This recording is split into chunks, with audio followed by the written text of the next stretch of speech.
All right. We are live. This is my live stream. I'm Joshua Kemble. I've been a freelance illustrator and graphic designer professionally for over 15 years, and I've been an art director for about this is my 7th year of being a full-time art director. And when I'm not doing that, I'm working on indie comics, like Two Stories, which is my graphic novel about faith and mental illness that I handwrite, hand letter, and hand ink. So what I'm going to be working on during this live stream tonight is I'm actually really excited about this because the last few live streams and vlogs that I've posted, I've been working on a pitch project, like a very short pitch project for my literary agent, based on a script that we're trying to kind of get sold, that's written by someone else who's also rep by my literary agent and also happens to be my sister. It's a really cool thing, and I've been really excited about it. But prior to that, like when I was doing these live streams, I was working on book 2 of this book. So as I'm working tonight, you're probably going to be hopefully like slightly curious about this. And let me make sure it's set up correctly, because I may be rusty at this. Hang on. It's been a while since I've worked on this book, so I want to make sure I'm not like overlapping pages. And I did the disastrous mistake. So what I have to do is actually make a copy of this, and I might have to adjust my OBS real quick. So I'm going to call this page 110. What I do basically when I'm setting up these pages, these thumbnails, I will copy the previous one and kind of make it that. And let's see if I need to reset OBS or if that'll show. So yes, cool. Okay, that shows. Okay, so let me close this out and then get back to my little intro business. I got some business to get out of the way first. And it's a Sunday night, so I'm not imagining a ton of people are going to be showing up because a lot of people probably have work. Tomorrow for me is my second Moderna shot. So I figured I should get a live stream in before I'm incapacitated. And for those of you who follow like the Indie Review Show, which is the show I do with Corey Kerr, Corey just had a kid, and I'm going to be probably feeling the side effects. Hopefully not, but very likely feeling the side effects from the second Moderna shot. So I figure get in some work while I can. Okay. So Two Stories, book 1 is this book. It's available from Marcosia. It is a confessional graphic memoir that grapples with questions of faith, mental illness, and depravity, and ultimately redemption in a fallen world.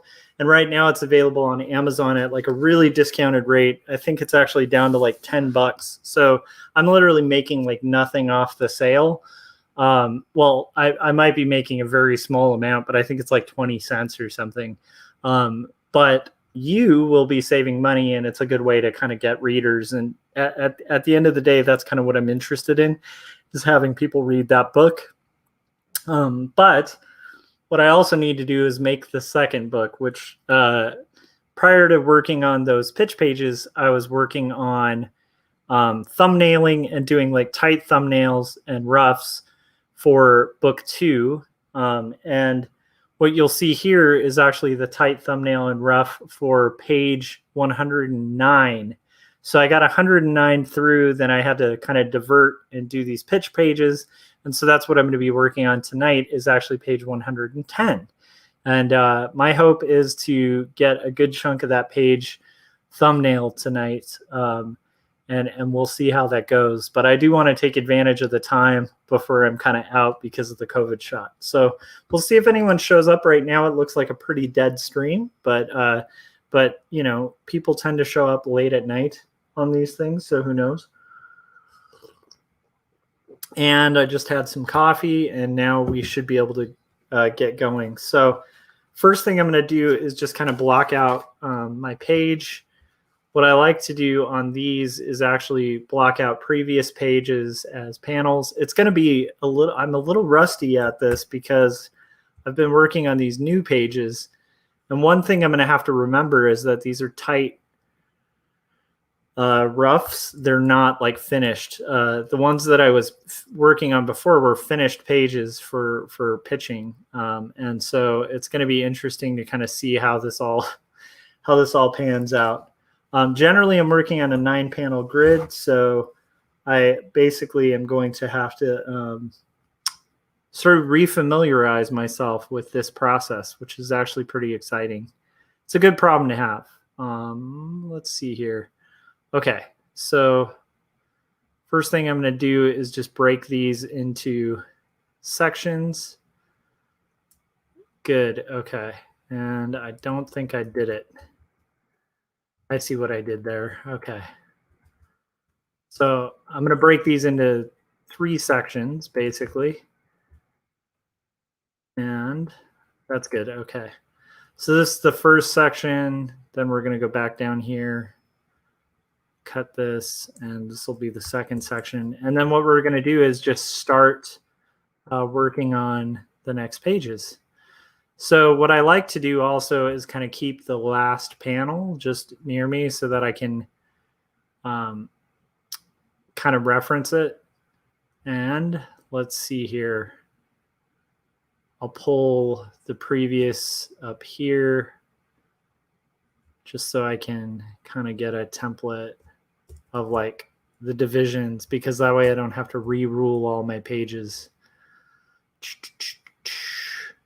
But what's exciting about this is like I've been really eager to get going on these pages, because this is just like, this book is a lot of, I'm kind of burying a lot of my soul in this book. And it's been interesting diverting to a side project, but it's been really cool to kind of get back to where I need to be on this project. Okay.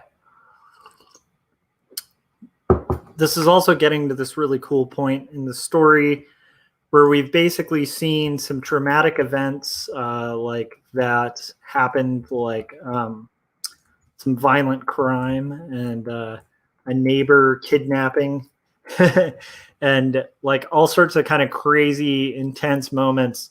And now it's this moment where it actually is going to be dealing with when I found faith. And so it's actually a pretty exciting spot in the story to start back on 2 Stories book 2. And so we'll get going. So basically this part is going to be, this was the first time. Okay, cool. So let's start roughing this out and we'll see where things go. Oh. Like I said, though, it's been a while since I've worked on these thumbnails, so it's going to be interesting to see how rusty I am getting back to the main arc of the story. What's funny, though, is just doing these roughs, like these roughs, which are nowhere near the finished pages that I hand letter and hand ink and are more traditionally done in the final. What's interesting, though, was through the process of doing the roughs this way, I actually realized like I wanted to do a story that was kind of this style, but more finished, but like with like a pencil rendering look. And so this actually became an inspiration for those pitch pages that we're going to be sending out. And by the time I already sent those off to my literary agent, but by the time she gets back to me on it, I'll probably be knee deep in like a second COVID shot hangover. So we'll see how that goes. Okay, so the text here is going to say, okay, this was the first time. Okay. And another thing I like to do is kind of keep my pages really, like, I fold them so that I don't get distracted by the other type, because I'm autistic like that. Like I'll just kind of focus on like the whole if I don't kind of pay attention to the little sections. Okay, so here we go. And it's going to say the last line was of the last page. Look, I should actually pull it up, put it there nicely for myself. Okay. So the last line says, truth didn't have to negate truth. And this is like about me reading a Francis Collins book, like back in the day. Okay. So now it's going to say, this was the first time. Oh, I don't like that T. That H. Okay. This was the. And keep in mind, these are just rough thumbnails, and kind of like rough pencils / thumbnails. So the final of this will have much more legible type, hopefully. All right. So this was the first time I'd heard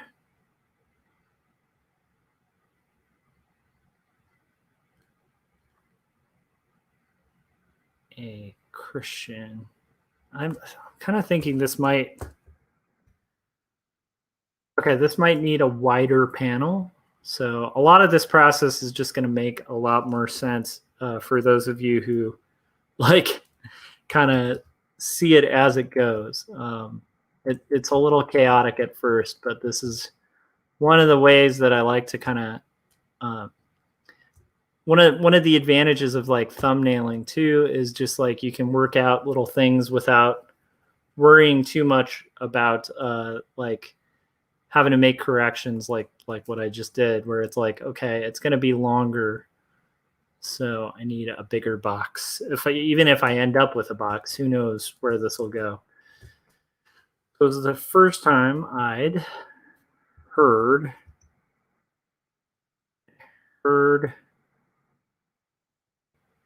I had a pretty good day today too. I also do music for fun, and I'm recording like a little second album. I put out one called "The Bottle of Better Than" that you can get on most music streaming platforms, and you can actually check out on Spotify for free, which is cool. I think free is better than expensive. Hold on. Okay, heard a Christian. So anyhow, I started tracking the 4th song, and my goal is to get 10 songs tracked by the end of the year, so that I can put out another album. And it's just like a fun side project of, I think I want to try to put out one album a year. Just proceeding forward just for fun, because music's something I enjoy. It's more of a hobby than art. Like art, I consider kind of a profession, and it's kind of my livelihood. But music is just like an outlet that I enjoy, and also occasionally, like one of the things I'm really excited about with the second COVID shot too is like once that's over. I'll be able to like play music with friends nearby too. So that's really exciting because we missed playing shows and stuff. So it'll be interesting to see as things open up how that all progresses.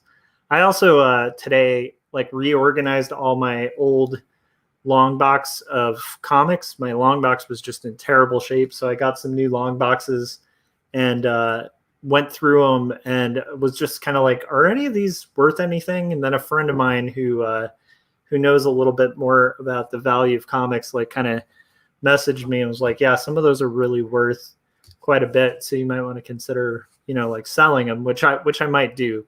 I don't know. Some of them I might hang on to. We'll just see. It was fun to do though, because we've been cleaning our garage, and that's something I've needed to do for years. I also want to say I got these cool mini comic bundles sent to me, and I want to open them, but I think I'll do that hopefully later or maybe on another video. But they're very cool. I really enjoyed the first mini comic bundles. You can get these at like minicomicsbundles.com, but they're these great little mini comics that are being made by like Fogbreaker Studios, and they're really cool. and I've been really enjoying them. And they have like a variety of different mini stories, and so that might be something that I'll open a little later if I take a break. Let me get now. I realize I'm getting distracted talking, and I need to work on the next bit here. So okay, time to begin to acknowledge. Acknowledge is a weirdly spelt word.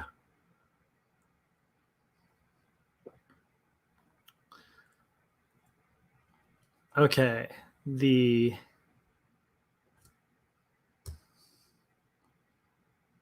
clear signs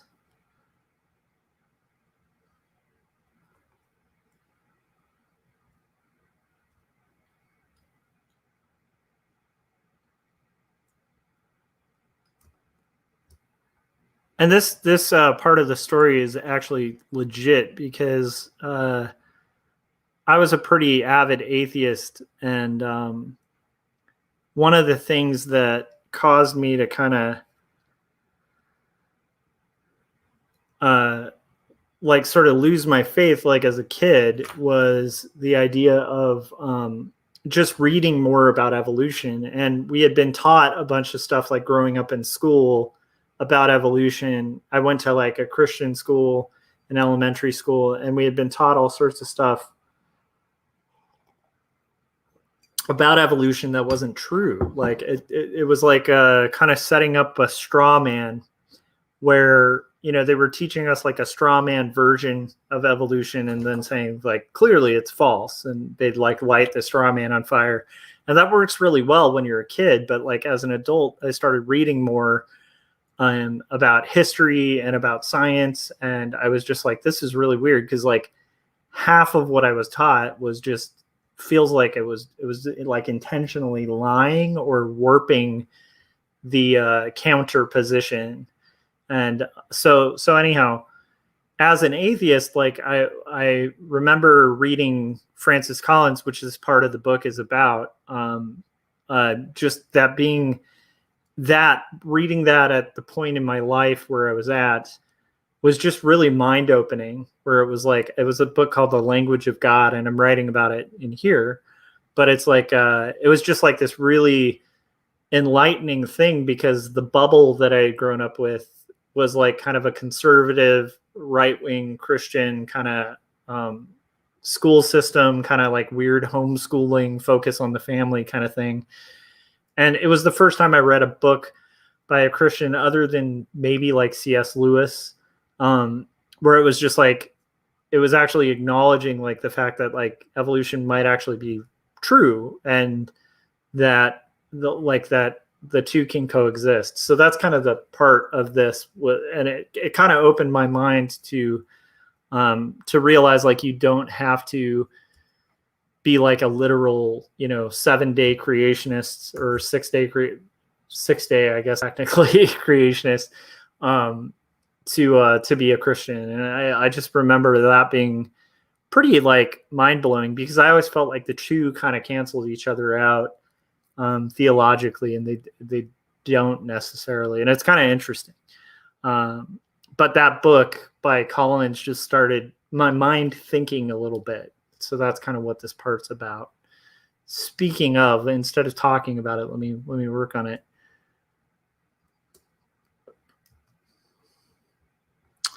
So here, I think like I had a lot of little icons like before, like the last page was sort of infographics and icons. So I do want this one to kind of potentially be back to the location before. So I do want to look, because I mean, here's a panel right here that gives me an idea, like an indication of the location that I drew. But I want to make sure if there's other panels in that location that I'm pulling them up, so that I'm being consistent. Let's see. Okay, it looks like on 108, I had a location like that, and then 107. Okay, 108 was the last page to have that location as well. It's just a certain angle of the apartment, but I want to make sure that I'm kind of keeping that, this third panel.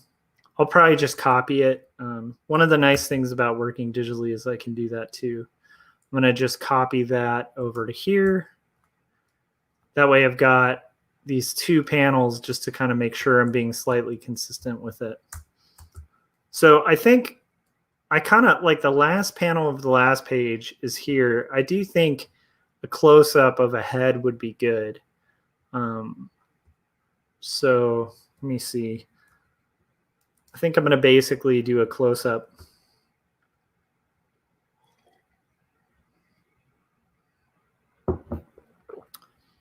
Ooh, I've got an idea.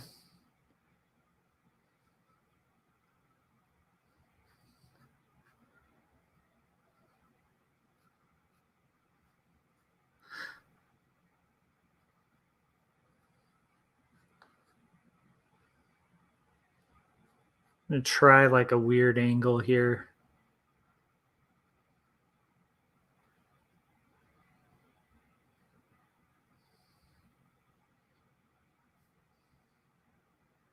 Would the hand be okay?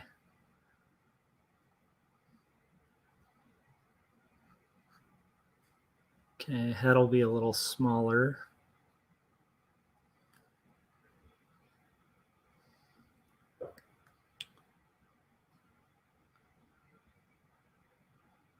I want it to be more like,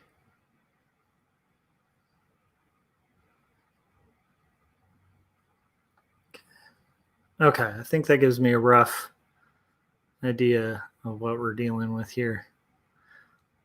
Also, it's going to be on the, okay. There we go. Okay. That'll do it.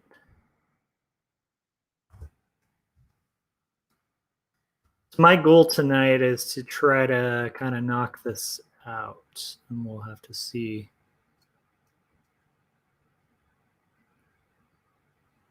Again, these are thumbnails, so it's like it doesn't need to be super tight. In fact, it's probably better if I don't get tight with it. But they're tighter thumbnails than the kind of thumbnails I would have done before, because my thought is with this that if I have like all of these, like all 120-ish pages thumbnailed out. Wait a sec. What am I doing? I want the kind of like a wow kind of look. Okay. Okay.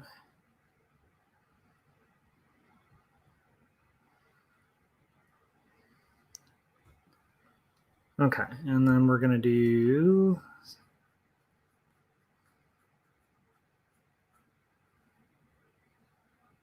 oh. Nope.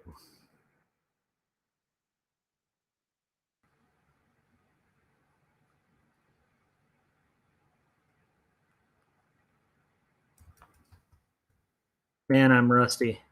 It's funny. So I was working on those pitch projects for so long that I've just become slightly rusty at these pages, but I'll get back in the flow of it. My hope is to do these almost every night, except tomorrow, of course. I'm imagining, I'm not sure about Tuesday. We'll just have to see.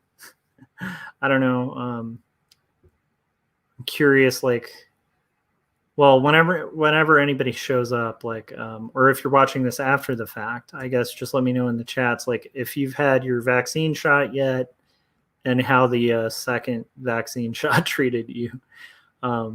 Most people I know who've gotten Moderna, like the second shot just kind of throws you for a loop for a day, but it's a really good vaccine and it's great because it'll protect me from, COVID and stuff. But so I'm not complaining. It's a good problem to have, but I have already planned for. It will be a pleasant surprise if I don't have weird side effects tomorrow. But if I don't, that would be great, because then I could work more on my comics. I'm also excited because this is page 110. I literally have 5 pages of script left to thumbnail. So a lot of these streams that I've done prior, I did the bulk of a lot of this work, and it's been very beneficial. So there's my nerdy, terrible thing. Okay, so let me see the apartment. Here we go. Okay, and then so we've got our apartment. This is going to be there. It's going to be, okay, got it. And I want to show a little bit of that sliding glass door. Let's try that. Actually, that would make sense because it would be kind of, okay, from that angle. Okay. Okay.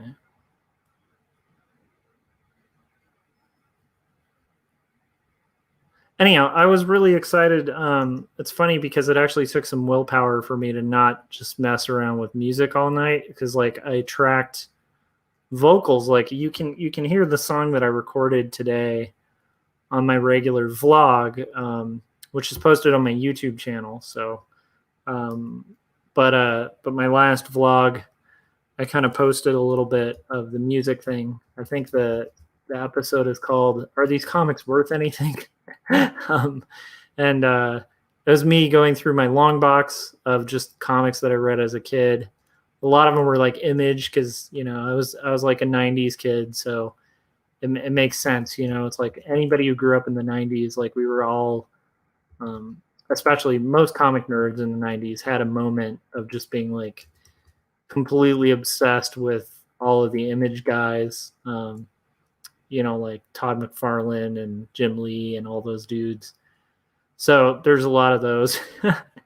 My indie tastes kind of tended to be more the type of stuff that we'll be going over on the indie review show, where it's a lot of it's like, was developed much later on. But these are like books I was reading in like 5th, 6th grade, 3rd grade, that kind of thing. And, they were a lot of fun. Okay. But anyhow, regardless, like I said, track the song. And then after posting that vlog tonight, I saw this like brief window to track the vocals, just for, because what I do when I'm writing those songs is like I'll kind of come up with a verse, sort of track everything for the verse. I know it's not necessarily ideal, but it's just a quick way to write. And then from there, I'll kind of work on a chorus later. That way I can kind of segment it out throughout the week. But I was really excited. I thought it was really cool. Okay, now we need this to say, okay, I got to mark this.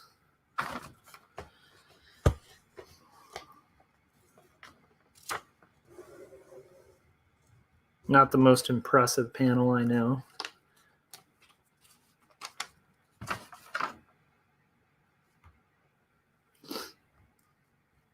Okay. Oh, whoa, did I do that on a different panel? Oh no. What is this stray panel up here? I didn't need that to be separate. Merge down. Perfect, okay. Also need to get rid of some of these extra panels because they are not necessary. This one might be, yeah, because that's the location. Other than that, I can probably get rid of some of these stray panels, just kind of bugging my viewpoint. Okay.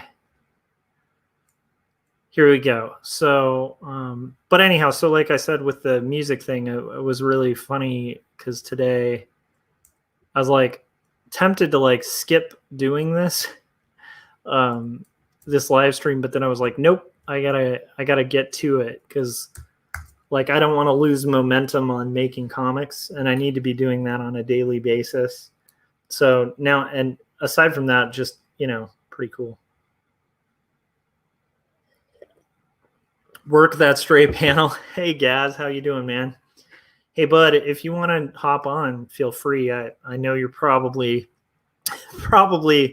gonna be crashing soon, I would imagine, with the kid. But if you want to hop on, you're more than welcome to hop on the live stream.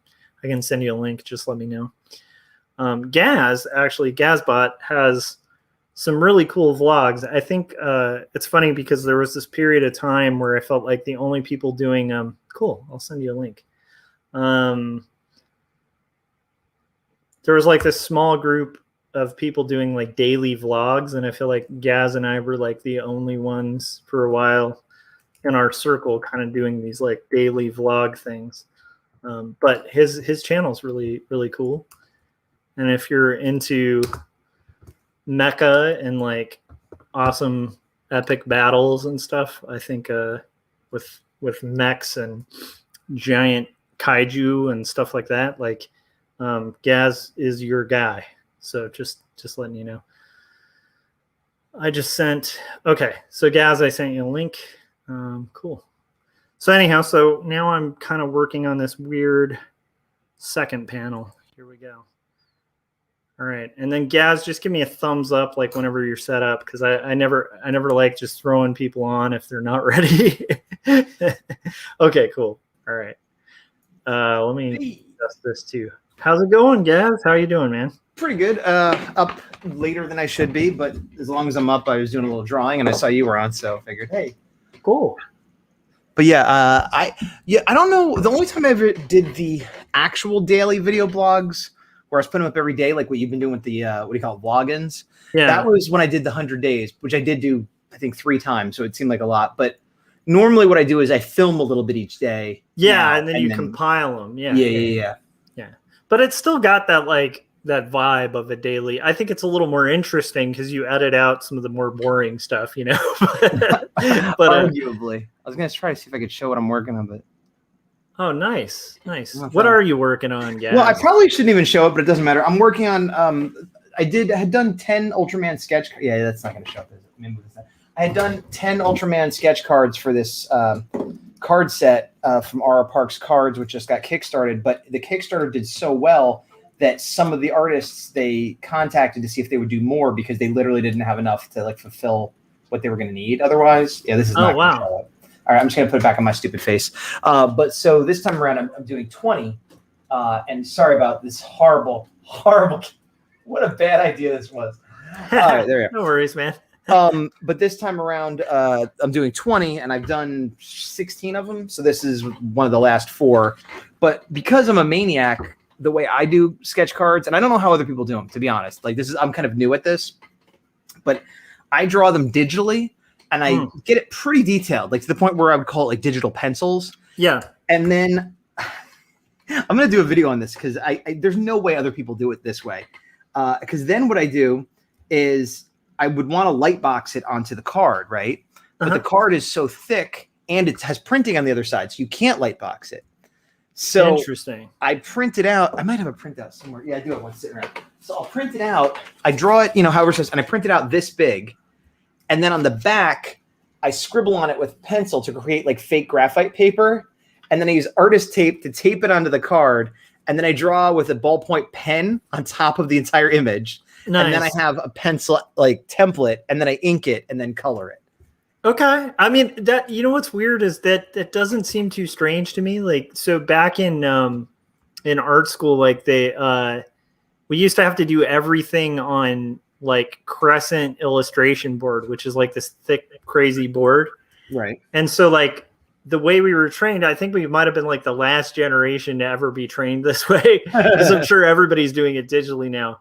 But what you do is like you do your sketching for a final illustration on like tracing paper.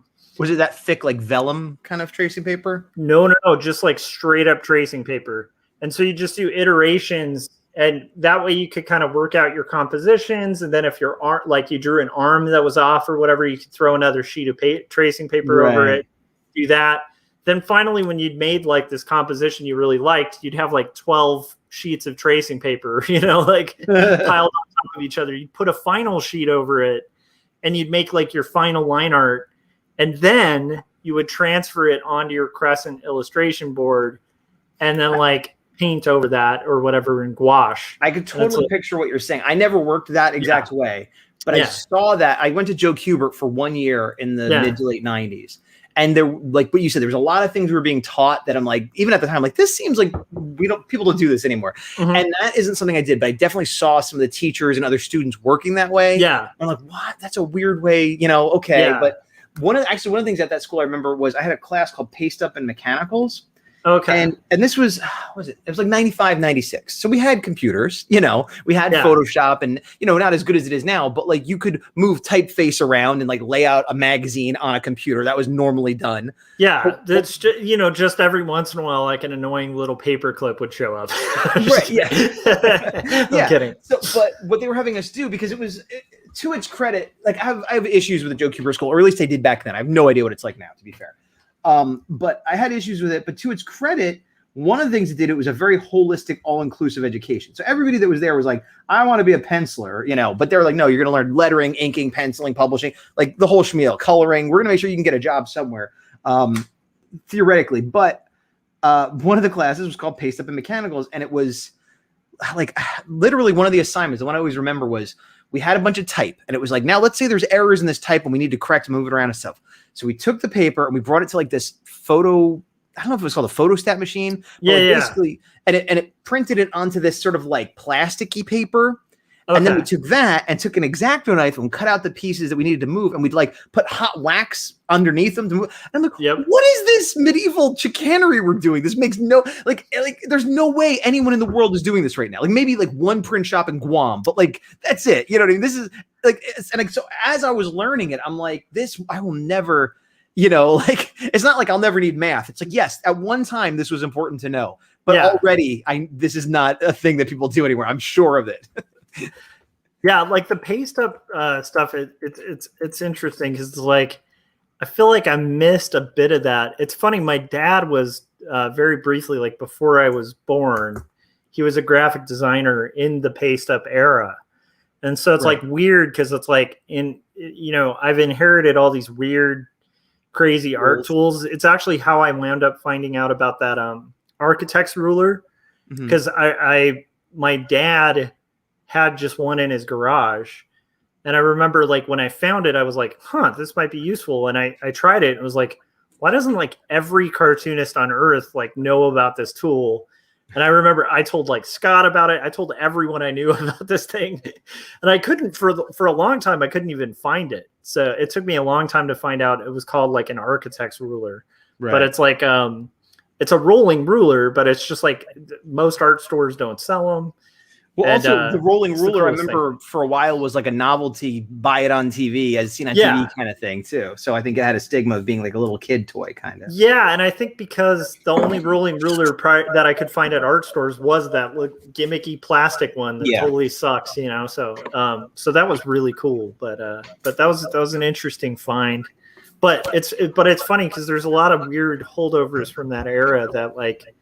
I would love to like find out more about, just like it's kind of astounding that people could do like magazine layouts and stuff back then. And the thing is like if it was interesting is the thing. And so to a certain extent, I mean, it was interesting in the sense that like if I needed to know how to do this, like if this was still used, I would want to know how to do it. And it was like, I could see how this would be easier than retyping a whole page or something.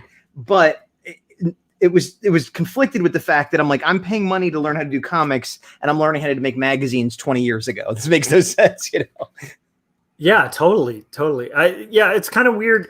There's some stuff that like even the way I, learning illustration like that way, it did kind of help me though, because then when I actually went to digital, it just kind of makes sense because you know what you're mimicking. Like, whereas I feel like I don't know, I've seen this with digital painting a lot where like when you've painted, it's like you can digitally paint pretty well. Right. But a lot of digital painters have to kind of struggle to start learning how to paint digitally because they're not really aware of like what they're mimicking, Right. So it's like they saw somebody use a technique that made like a sparkle, so they know how to do that sparkle technique, but they don't know why or how to use it or they haven't decided on their medium. So like they have a painting that looks like watercolor and then it looks like opaque and transparent, and like in areas where it just like visually feels weird. And it's partially because they're just not thinking like mixed media in real life. Right. And it's like, I don't know. I always think like the two kind of crossover. Like I ink better digitally because I ink traditionally, you know? Yeah, I could see that. I'm a mediocre inker in both. So yeah, well, I'm not, lines up. yeah, I'm not good at either, but I play okay at pretending. But that makes sense. Like I used to be an animator, and there were definitely like people that would say, you know, oh, you got to know After Effects, or you got to know whatever the program they want to know. But the smart hiring people, the smart like directors or supervisors, whoever's in charge, would say, look, I want people that know how to animate. I don't care if they've only ever done flip paper animation. If they're a good animator, I can teach them this program. But if they're not a good animator, like I can't teach them to be a good animator. And like that made so much sense. And I think that's true of all art. Like if you can draw, you could learn to draw in a program, but you can't teach someone to draw like on the fly, you know? Yeah. That is 100% true. So how you doing, man? Like how's life as a new dad, fairly new dad? Yeah, I mean, it's I guess it's new. I don't know when it stops being new. We're a little over a year and a half. So I do still feel like a new dad, but I guess at some point it's not new anymore. I don't know. Yeah. It's kind of like being a newlywed or something, you know, like a year is still new, sure. But, you know, no, it's good. I mean, it gets easier and harder, as you know, like it ebbs and flows, and certain things have gotten easier, like sleeping through the night and stuff for the most part. But then other things get harder. Like now, maybe she doesn't always want to eat food and she wants to throw it on the ground, not because she doesn't have the physical dexterity to do it, but because she's decided no. Yeah. So like, good. Yeah, I mean, time is always the big struggle more than anything else, especially when it comes to being an artist and like trying to find time to do that kind of stuff. Yeah. Like for me, the first 3 years of my kid's life, I just kind of dedicated to like I was doing art, but it's all like day job stuff, you know, where I was just focusing on being an art director, and the rest was just like I have no idea like how I'm going to make time for anything. Right. Well, so it is a struggle, I think. It is. I have the better and the better and at the same time worse position than you because I'm the primary caregiver. So my wife has the 9-to-5 job that she has to go to, and I just barely take any client work anymore. Like I'm doing this Ultraman set, but I've turned down like several commissions like the last couple of weeks because I'm just like, you know, and so I'm still trying to do my comic and stuff, but you know, she's as long as she's working, we're going to be okay. You know what I mean? Like, you know, more money always helps, but like if I don't make any money, we'll be able to pay the bills, you know, but part of it is, well, you know, again, more money's going to make our life easier. So I should do it. But also, you know, I'm an artist. I want to draw, I want to work, but it's this weird thing of like, well, I'm taking client work that I don't necessarily have to take right now because I'm, you know, my main job is like watching my kid, but I also want to be working on my own stuff. And it's like, you know, but I keep taking jobs like this Ultraman thing, which is like, well, I gotta, like, I want, like, this is a job I like, it's, you know, I want this job. It's not just about the money, and it doesn't pay very well, to be honest. Well, I have a feeling like if you could pick like a title to like, let's say somebody was like booting or rebooting Ultraman as like a comic, which they might already be doing. They did that very recently. Yeah.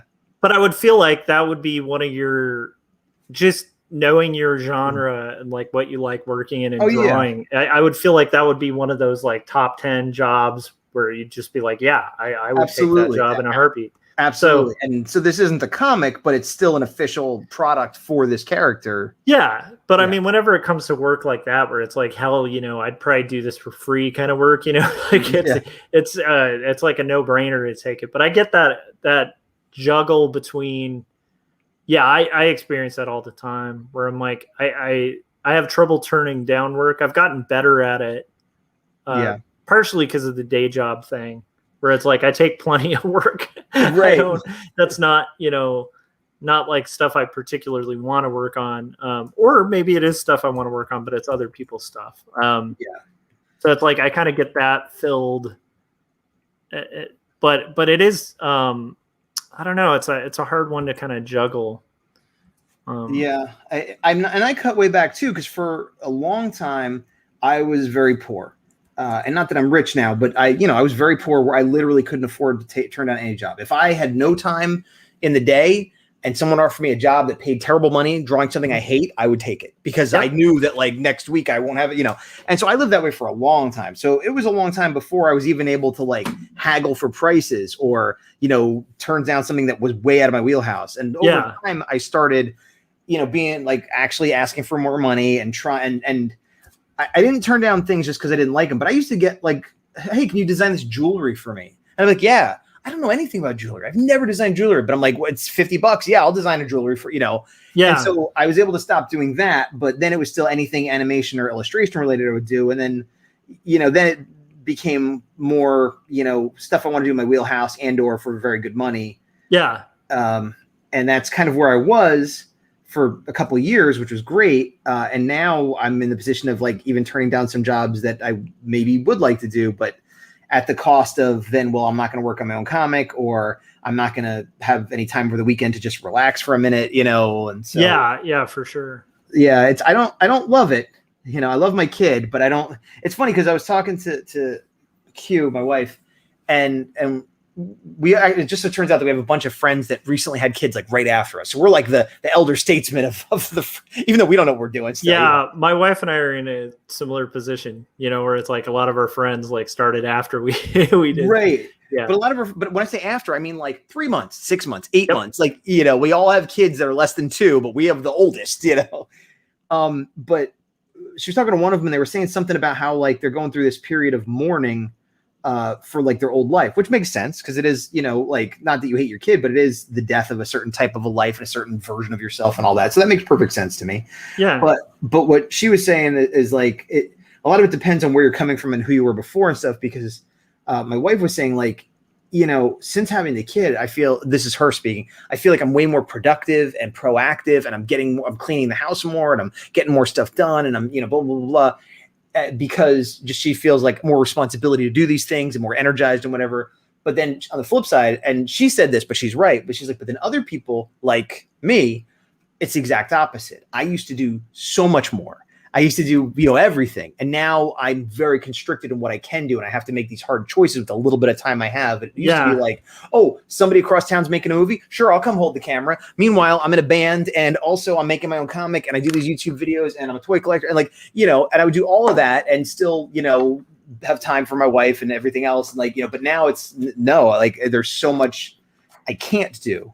And I'm okay with that intellectually, but sometimes it is like, oh no, so it is weird how like depending on where you're coming from, some people feel like it's freeing, some people feel it's constricting, but it's definitely going to change things. And like it's not in that way, like I don't feel different, like I didn't like have a kid and go, oh my god, I'm a different person, like, but slowly over time things change. And like it's kind of the same too, people talk, and everybody's different, but like I always heard, you know, having a kid, it's like, oh my God, it's like you learn to love in a way you never could, and your heart grows 10 sizes, and you see the world in their eyes and all this shit like that. Sorry, I don't mean to curse. No worries. Oh, okay. This is a very free channel. Sure, it's funny because I don't curse on my own channel. But, but I feel like we're just chatting here. But and no, nothing against anybody who says anything like that. And I believe everyone, you know, has their own truth about whatever. But I was borderline scared that I was going to have a kid, look into her eyes, and just be like, oh, I'm a different person. My personality's washed away or something. That didn't happen. Yeah. I was excited and nervous, but there wasn't any, when she was born, it was just like, oh my God, she's here. How do I keep her alive? And, and it was months before I started feeling like a dad. Like I was doing the work, but it was like probably like 3-4 months before I'm like, okay, I'm a father. And then it was like 6-7 months before I'm like, oh, I'm getting something in return. She's kind of smiling at me. She has a little bit of personality, Yeah. So and now, now a year and a half. Sorry. Just chiming in on that. I think like for me, like most men I know, and this is a generalization, it's not everybody, but most men I know, it's when the kid starts smiling and laughing where you start going like, oh, I've got a place here. I can tell, I can tell her some jokes. Yeah. You're like, I can make you laugh. Okay. That's no. Cause I think up until then you're just kind of in weird, crazy provider mode where you're the thing that really awoke in me that I haven't really had before was just a violent protectiveness where it's like if I go for a walk and somebody's being kind of irresponsible near my kid, I'm like very close to murdering them. Like I get really I I don't know, like something woke up in me like when my son was first born that was just like must crush enemies if they get close to child, you know. It's this weird primitive thing, but other than that, like I didn't feel a mass personality change. I relate to that completely, 100%, especially in this age of COVID when someone is like not wearing a mask, gets a little too close to my kid. I'm like, hey! You know, like, yeah. But I felt that before about my girlfriend or my mom or my cats or, you know, like I've always kind of had that. So like it's more like now I have a justification for it. Yeah. Now it's I feel like it's intensified because I agree. I had that too, but it's just like not quite as like relentlessly there, you know, where it's like, but yeah, I definitely feel you on that. I personally think, I don't know. I also think for the thing with time is really interesting. And for me, I didn't find that I suddenly had this like reshifting and like became a better person or anything. The one thing it did help me do though is prioritize like what I was going to spend my time doing, because time is like so much more important. You have such limited windows that like kind of taking advantage of like any window of time, especially for early on for naps, is like becomes really important. So you like, I have gotten better at utilizing the time I have to the maximum of what I can do, because there's just no other option.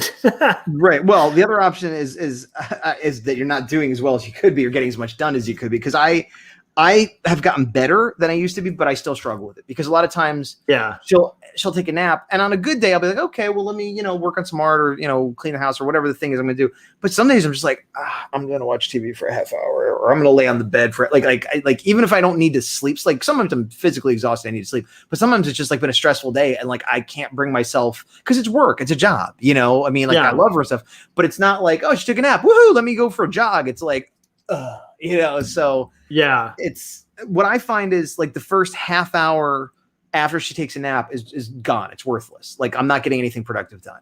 Then maybe I could get something done. And if she takes a good nap, like for like an hour and a half, 2 hours, something like that, then I actually get some good stuff done. But I need that first half hour. Like I usually try to force myself to like start drawing right away or do something. And then I'd regret it because she'd like wake up after 45 minutes. And so I worked from the second I got up on her. Then I was like, oh, I got to draw. And then she wakes up and I'm like, oh no, I didn't have a cup of coffee. I didn't poop. I didn't do, no, So now I make sure to like kind of relax for a little bit first before I get into something in case that happens. No, that's really smart. That's one of the reasons I shifted. I mean, I've always been a night owl anyway, but it's like I definitely my work time is when my son's asleep. Right. But when I get up in the morning? So I mean, it depends on the weekends. Like, luckily my wife will let me sleep in a little bit, but so like 10, which is great on the weekends. But I haven't slept in past 6:45 since my kid was born. I haven't so tonight I'm up late because I had some caffeine earlier, and I'm like, well, if I'm going to be up, I might as well be productive. But I'm going to regret it tomorrow, because if I go to sleep in 15 minutes, it's 11, 12, 1, 2, 3, 4, 5, 6. If I fall asleep in the next 15 minutes, I'll probably get 7 hours sleep. I'm not going to be falling asleep in the next 15 minutes. So, I'm already going to be getting less than 7 hours sleep no matter what. Yeah, it's so that's on weekends, and then during the week I usually wake up around like 6:30 or whatever. So how do you stay up late and work and then function getting up at 6:30? I don't. Gotcha. I mean, okay. I just don't sleep a lot, which is why I usually I'll also do little power naps every once in a while. So I have a real hard time napping. Well, maybe I am taking power naps, but like I'll be exhausted and I'll like put the monitor on, like I'm just going to sleep for her nap today as long as I can. And I'll fall asleep for like 5 minutes and then wake up, or like 10 minutes and wake up. And like, it just like for no reason, maybe a car went by, maybe nothing happened. And I just like, blah, blah, blah. And so then I'm like, no, this is worthless. Oh dude. I kind of understand that. I'm a heavy sleeper. So that's one thing that's nice, where it's like, I could literally sleep through an earthquake, Right. So that helps, but it's like, I don't know. I've just I've gotten in this routine of like, it's usually like my nap time is during his bath time. And then so it's later in the day then. Yeah, because I mean, I also have like a 3-hour commute. I mean, it's an hour and a half one way and then an hour and a half the other. I knew you had a long commute, but that's just nuts. Yeah, so like I literally have like these really tiny windows of time to do art. And so it's like I'll basically get home, eat, hang out with my kid, do book time with him. Right. Some playtime a little bit before that. And then like when he's out, I'll work, and try to kind of get art done. But you also do you have like 3 or 4 YouTube shows, because you have this one, you have 48-hour art check, which actually is on pause now, maybe, but regardless, you did it for a long time. Yeah. And then you have the vlog-ins, and then you're on Artcasters a lot too. So, well, I guess you're working when you're doing most of those, or you're commuting. Yeah, I mean, so with the vlog-ins thing, I barely edit it, so it's like, it's pretty easy editing. So usually when I get home, I'll upload that. And then with the other ones, they're all arranged. The indie review show one, which is kind of taking the place of 48-hour art check, although tomorrow we are not having one because I'm pre-planning.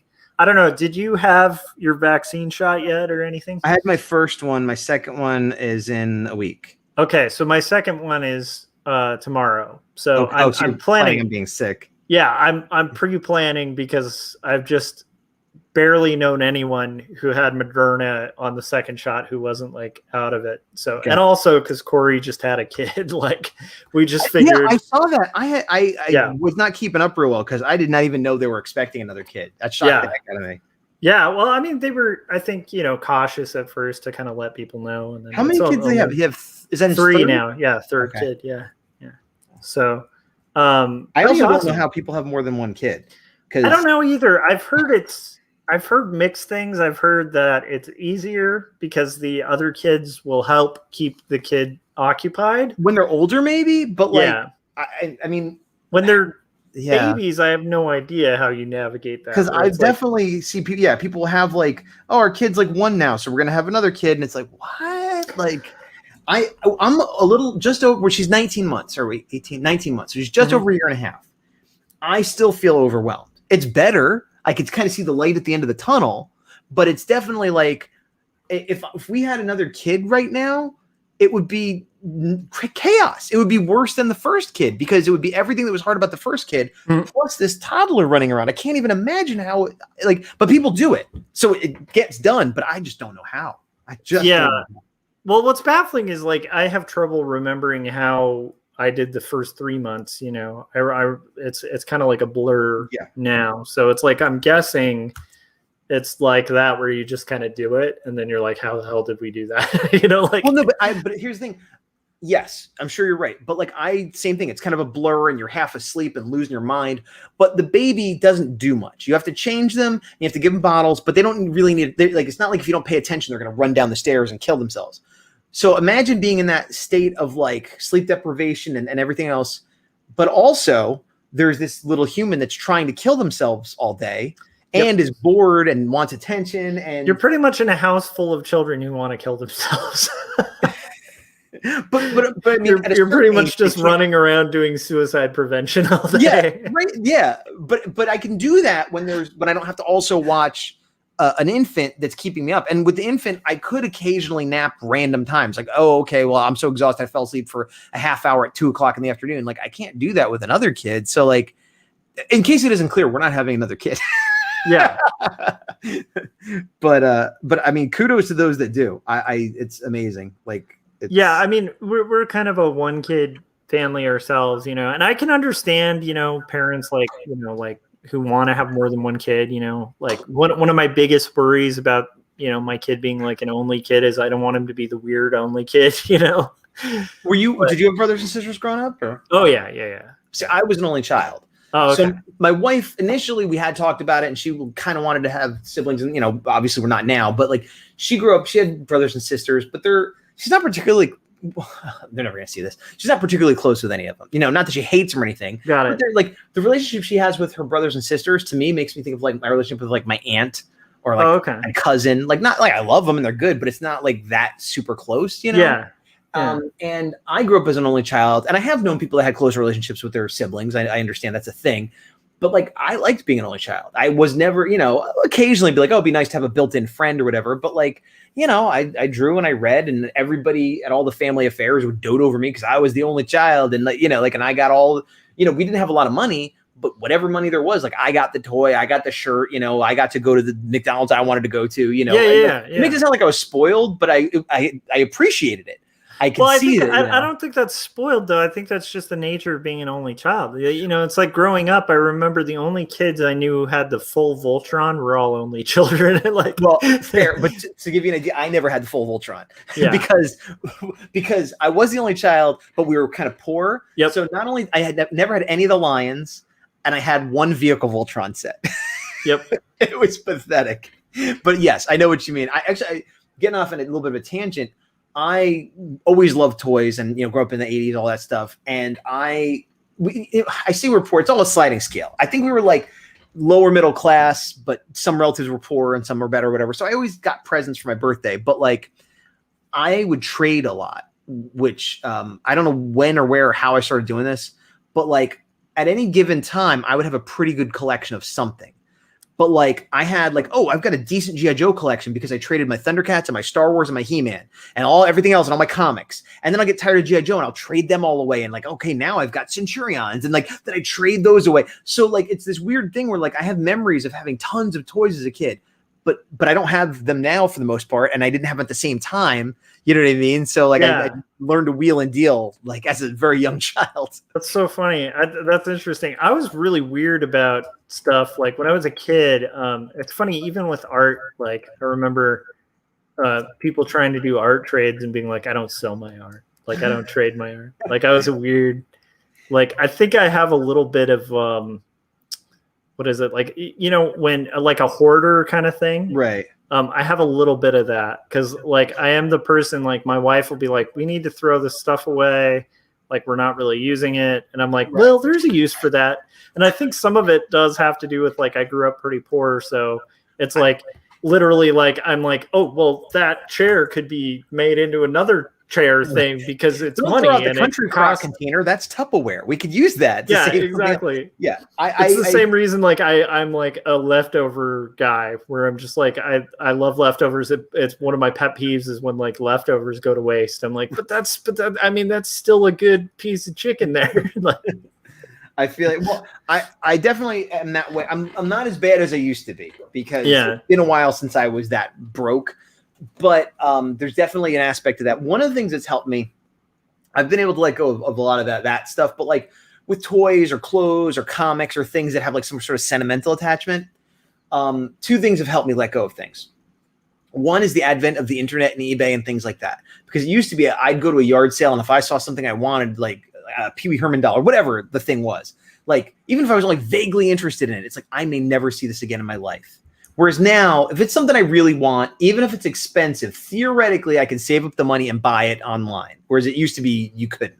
So that helps, just the idea that I could get it. Doesn't even mean I will, but I could. And the other thing is, I've gotten rid of like a lot of t-shirts and stuff and like comics or whatever. I literally take a digital photo of it. And I'm like, okay, well now it exists. I have a record. I haven't worn that shirt in 10 years. I don't need it, but I took a picture of it so I'll always remember it. Nice. You're making your own NFTs there. Yeah, don't get me started on NFTs. But I never even look at those pictures. But just knowing they exist is like a little safety blanket that lets me get rid of stuff.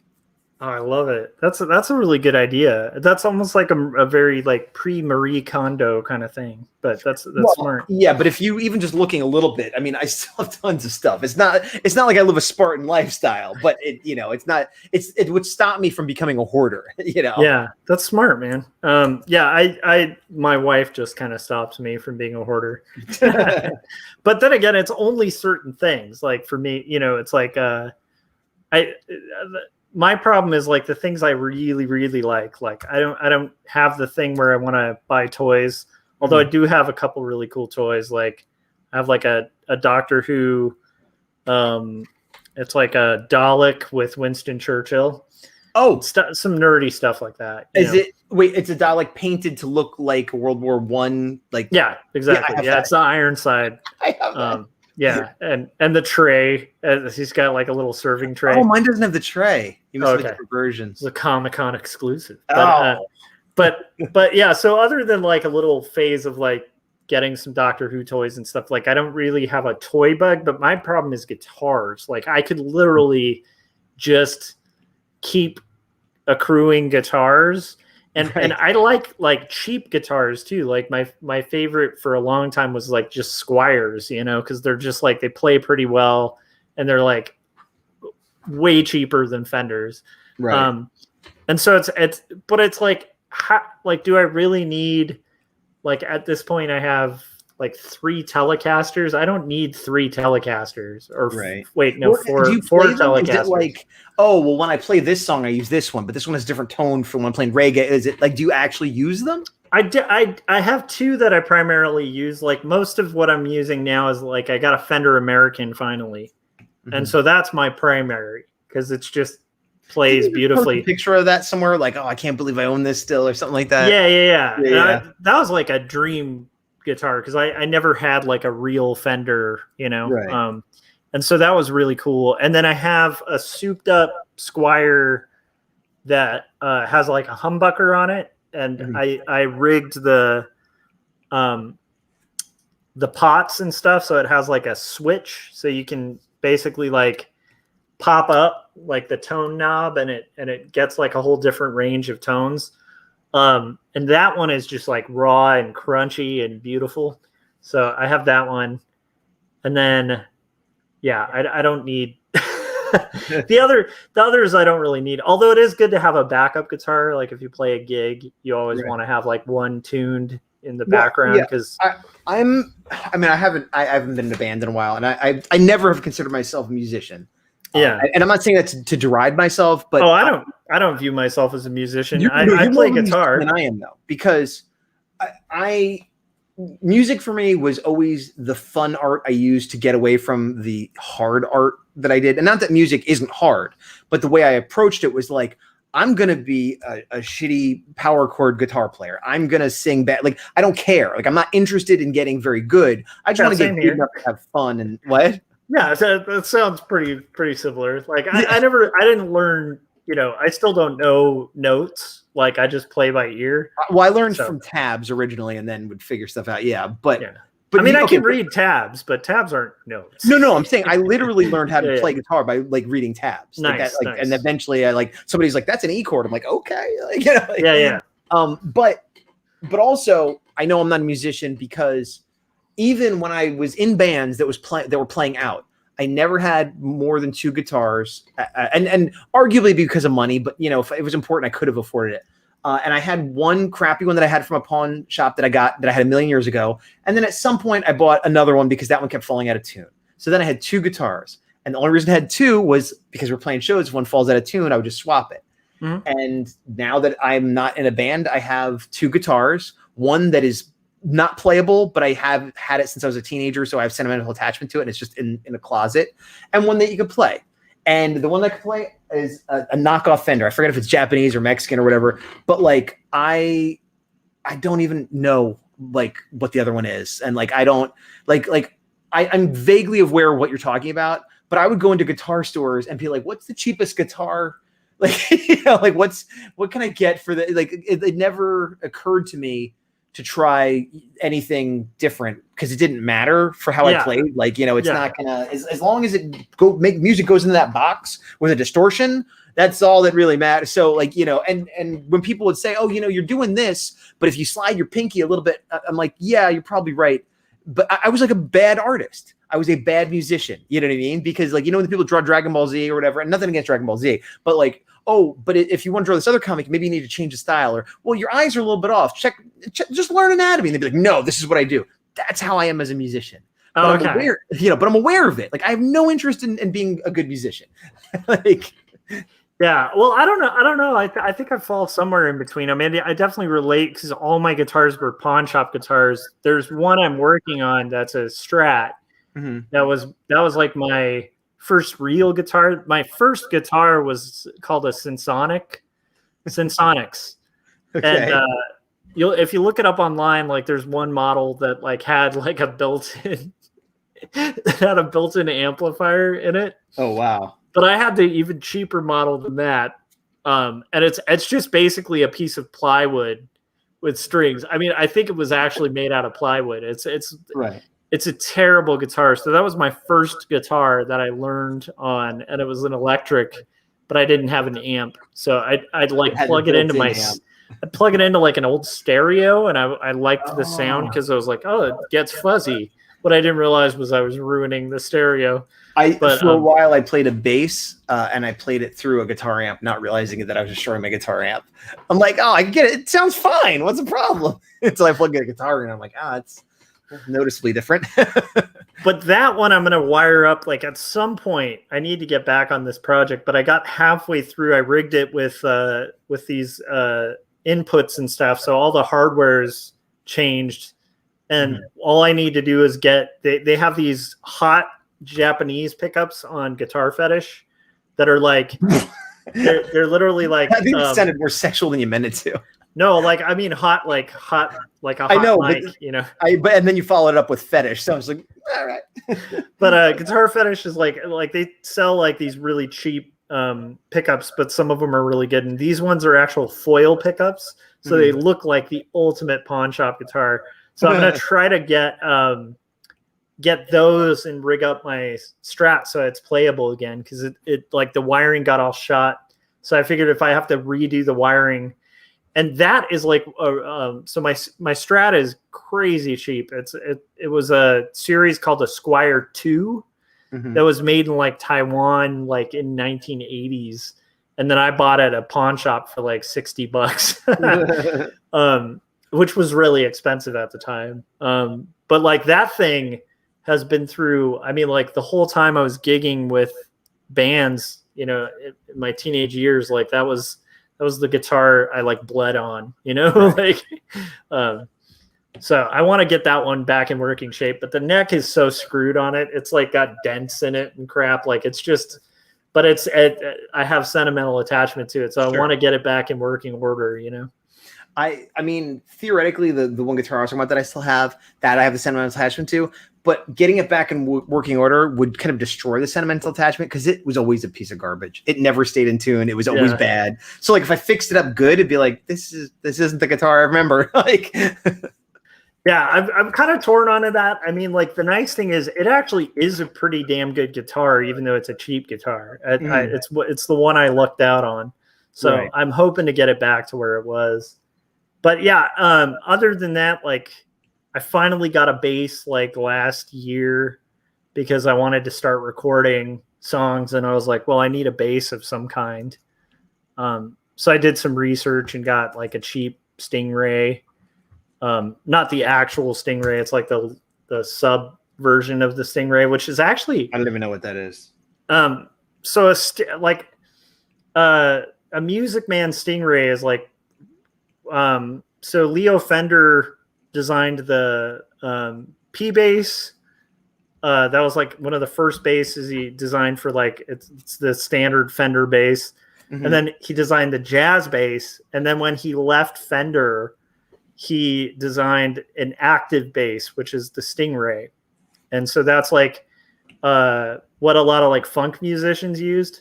Okay. Because it has a battery in it, so it actually makes it a little more punchy and loud. And so like that's how like people were able to do like slap and stuff, which I don't do.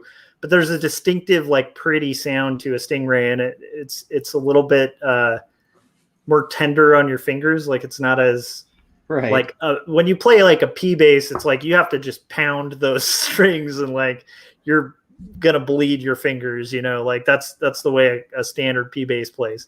But like a Stingray, it's like just really light on your fingers and really plays really easily. But Music Man is like a crazy expensive bass, and so to get a Stingray up until I think like 4 years ago, it would cost you like $2,000 or $3,000. So it's like a little out of the range. But now they have like these little Music Man. Like Music Man has a subline of Stingray that plays pretty damn close to the actual Music Man, but it's in the hundreds rather than the thousands. So, right.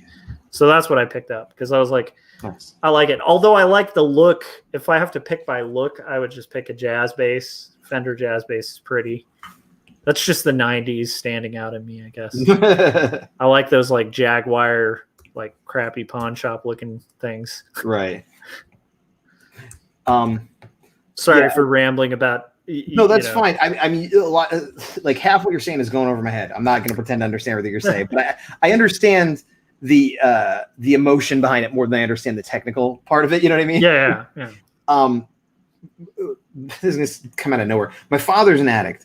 And he's an alcoholic, but he's used hard drugs too. And at one point he was in recovery and he was saying that he didn't know if he should go to AA or NA. And they said, well, picture a shopping cart full of booze and a shopping cart full of drugs. Which one would you want? And he's like, oh, booze. And like, okay, well, you're more of an alcoholic and drugs, but the reason I bring up that random thing is because like thinking about your hoarding or whatever, like, I feel like if someone said to you, hey, here's a shopping cart full of like vintage guitars and like equipment and like crazy effect pedals and stuff, that might be your thing. Whereas I'm thinking like, yeah, that'd be nice. But like, if it was a bunch of like 80s robots from Japan, I'd much rather have that, I get that. Yeah. And so like, it's an easy way to think either A, what is my problem area, or B, what should I focus on? You know what I mean? Yeah. So like, just think. Yeah, I totally agree. Yeah. And for me, like effect pedals, it's funny, but that's where I'm like, totally just like, I mean, I loved Minor Threat so much, and I agree with the Ian MacKaye way of doing things where it's like, okay, I've got clean, I've got distortion, that's my pedals. Like I don't need like a million pedals. I just need the amp, and I got clean and distortion. I got that's all I need. I don't want to overcomplicate it because to me, if I have too many pedals, it just drives me nuts. Whereas I have friends who are like guitarists that have like full pedal boards and they'll do, and it's cool. They're fun to play with, but I agree. I want to focus on the basics, I agree with you, which makes sense because I was always about being simpler because why, like with what I'm doing. But I would have a distortion and I would have clean, but I had one other pedal, which I still have actually. It's just like a chorus pedal. Okay, yeah. And it was only for like one or two songs specifically that I wanted this weird, like it was like the song about a swamp monster. So I'm like, oh, this will be cool. And then I kick into the distortion, but it was like literally like a gimmick. It wasn't like, it was like, this will make a weird sound for this song. And I never used it except when I played that song. It's funny. The guy I play with a lot, he loves like getting all sorts of, he's like one of those guys who's just like very Sonic Youthy. Like he likes playing with sound and getting like this weird, just feedbacky craziness. And so like for him, he like can't have enough pedals, Right. And it'll kind of drive him nuts because he'll be like, why don't you just use a whatever pedal? And I'm like, I don't want to. Although like delay pedals are my favorite. Like if you're going to pick like a pedal that's not distortion, delay is super fun because you can like sample and warp and do all sorts of stuff. Yeah. I feel like the people that do that though, and this isn't a negative thing, but to bring it into visual art, those remind me of the artists who are like, I have 50 pens and 60 brushes and every type of papers. And it's like, that's all great. But like, even with Photoshop, I've been using Photoshop almost daily for, 10, 15 years. Yeah. I don't have a single custom brush. Yep, me either. I just use whatever the standard brush is, and that's fine. But there are people that are like, that's insane. And it's like, I don't know. I don't find the need to do that other stuff. And again, nothing wrong with doing it, but it's like you said, it's hard enough to draw. I don't want to have to worry about what brush I just, yeah. I agree. Even with painting, like the way that I learned oil painting, I absolutely love. I had this like great life painting teacher, and he like if you see his paintings, it's just crazy. He's so good. His name is Yuji. And I think he still teaches at Cal State Long Beach. So if anybody's watching this and they're in California and they want to learn how to paint people really well, go to Cal State Long Beach, have that teacher. But he would limit your palette to 16 colors. And it was one of the coolest things in the world. like having a limited palette. And actually, he would even encourage you to kind of like even limit it more from that. But having a limited palette, having limited brushes, like I think to me, I think that's freeing. You know, it's kind of like even when I'm working on my comic, I stick to kind of a 9 for this one. I'm sticking to like a 9-panel grid, right, and then I can break out of it. But like having that basic structure helps me be more creative. Whereas if I didn't have it, I think I'd make just these nonsensical pages that are all over the place, you know? Right. Trying to get too creative with the too clever with it. Yeah.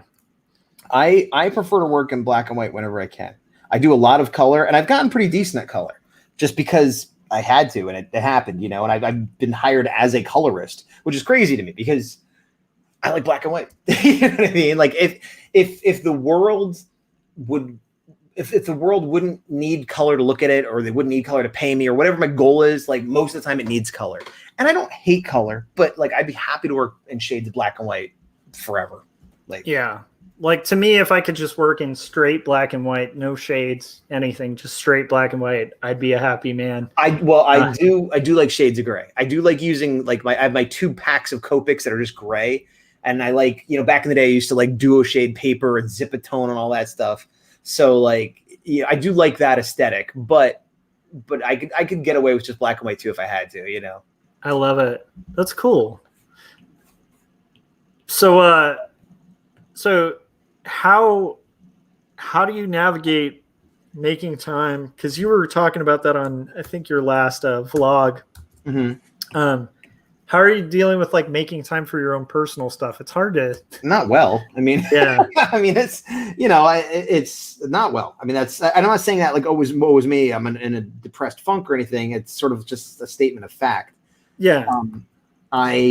Right now, the little bit of client work I'm taking takes precedence.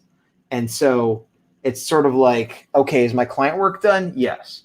Do I have time and or energy to do other things? Yes. Is that going to be my own art, or am I going to watch a TV show with my wife, or am I going to get some exercise, or, you know, and I don't always choose my own art. It's a dual-edged sword, because on the one hand, because I'm taking this client work, I'm not getting as much done on my own work. But I also know that because I'm taking this client work, I'm guaranteeing that I'm going to draw every day. Because if I don't have to do it, and my own work I don't have to do, there might be days when I just don't draw. But I can't really do that with client work, you know? So it's tough. It's forcing me to stay in the game at the cost of not working on my own stuff. But like, you know, what are you gonna, yeah. So not very well. Yeah. Well, I mean, I struggle with that too. I think that's part of why I've started taking less, but I think that's also like it's a different scenario kind of thing. Well, I mean, you seem, however badly you're doing it, you seem to be cranking out a couple panels a day, which is, again, slow by a lot of standards. Certainly by a professional comic artist standard, that's their living. But you have a day job and a kid and all that. So you're doing a panel or two a day is what it seems like to me. Is that right? And that's consistent output. That's the tortoise winning the race, because books get built, pages get built. You know, like I'm struggling to do what you're doing. You know what I mean? And I'm failing for a variety of reasons. But if I could do a panel or two a day, then, you know, in a month or two, maybe my book would be done. You know what I mean? This next issue would be done, at least. Yeah. Well, then again, who knows? Because like with this, like for instance, this is page 110, and these are rough pencils, you know? So right. It's like, we'll see. Because like the panel a day frequency still is usually like I can pencil a panel or ink a panel, like but it's about the consistency, because my book is penciled all the way through. I'm just doing inks at this point. So even if I needed the pencils and I pencil a panel a day, great, and then it's all penciled, like whatever phase you're on, letter at a page, you know. The fact that you're chipping away consistently a little bit every day, that's what I want to be doing, and that's what I'm failing at. I get to occasionally sometimes, but I think, it's. Oh, that's okay. I see. Yeah. Now I see what you're saying better. Yeah, that makes sense. It's a hard thing. I don't know. It also isn't for everyone, you know. Like. Yeah, oh no, I know. Well, some people like work better in spurts, and starts and stops. I don't know if that makes sense. I understand what you're saying, and it does make sense. I don't know if that's me. I one thing I know about me, which is very difficult because I learned this about myself, but it's not helpful, is that I'm not a great multitasker. I still have to do a lot of multitasking because life and whatever, but specifically with art, like I used to do a lot of different styles. Like I said, I would do, what style do you want? I do that style. Who do you want me to draw like? I draw like that person because I just need the money and, whatever. But even now I have a couple different, what might look like the same style, but are distinct different styles. One being my comic book style, one being when I'm doing pinups of Godzilla, one doing my sketch cards, and if I'm doing traditional materials versus, digital, if I'm doing color versus black and white, there's different mindsets for all of these.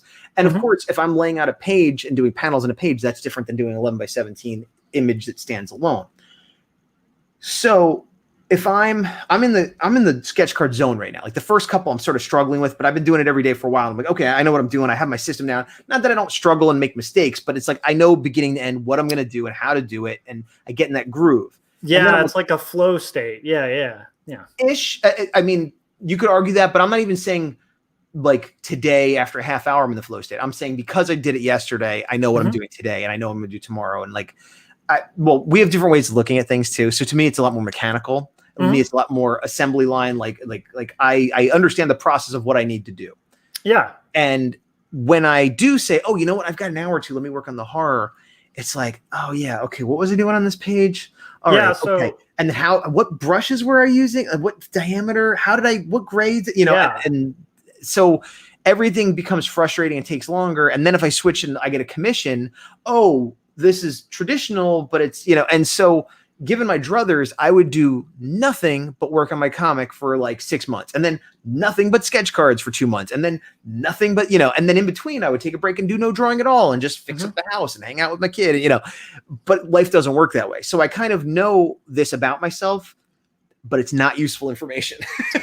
No, that actually is absolutely useful information. So but, like, okay, good. There's science behind what you're talking about. It's like, it's not actionable information. How about that? It is actionable, I think. I don't know. We'll talk about it. Well, I don't know if I'm educating you. I think this is stuff you might already know.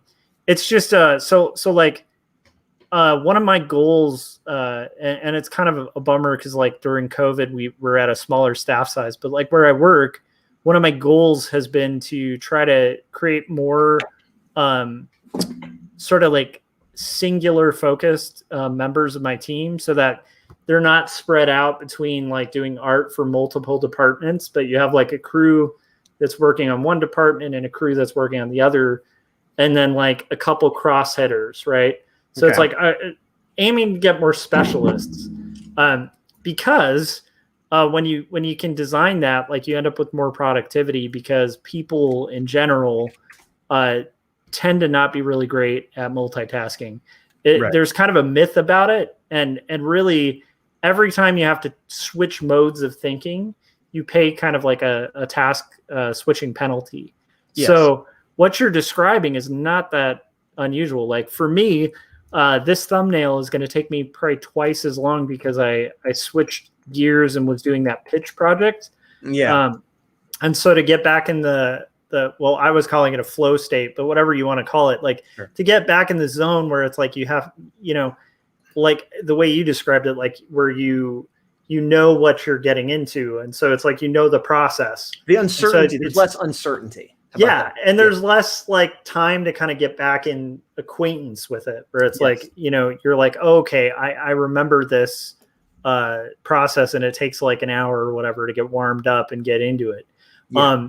Whereas if it's like you've been doing sketch cards, like to just turn everything off and be like, hey, I got like 10 minutes. I can work on a sketch card. I have an hour. I can work on a sketch. It's not hard to switch back and forth. Right. If you were just working on your comic, and then suddenly you had to do a sketch card, and all you'd been doing is your comic, you'd probably have a similar thing, Yes. Yeah. Well, like I said, the beginning, it was hard to get into that mode. And but okay. So I agree. Obviously I agree with everything you're saying and it makes perfect sense.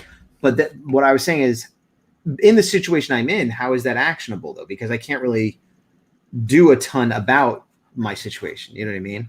Yeah. I mean, I think it's actionable in the sense of, like right now it may not be actionable, but maybe for future it is, because knowing that about yourself, you know, if you want to get Horror A4 going, you probably need to build a daily habit of doing it, period. Absolutely. I absolutely agree.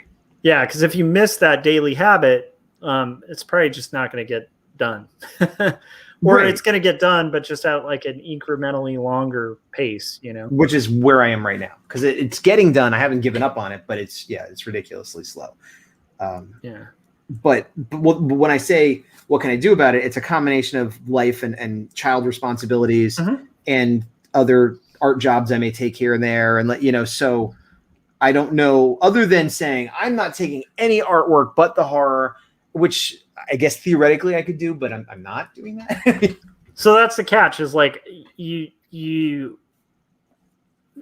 could do that. I don't know. Like I said, I don't know the scenario. So it's like, if like, because of the fact that I do these things every day, I do turn down a lot of freelance, like, Right. and that means turning down a lot of money. Right. Which, well, you know, the money is part of it, but as I said, I more money is good, makes life better, easier, happier, whatever. But we're not going to be in trouble if I don't make money. But it's more than that. It's there's an ego and a prestige to, like I got to work on these Ultraman cards. Like, the money is secondary to the fact that I got to work on it. So, but also, even if it wasn't a project that I was in love with, I feel like I want to take a project now and again for someone else for two reasons beyond money.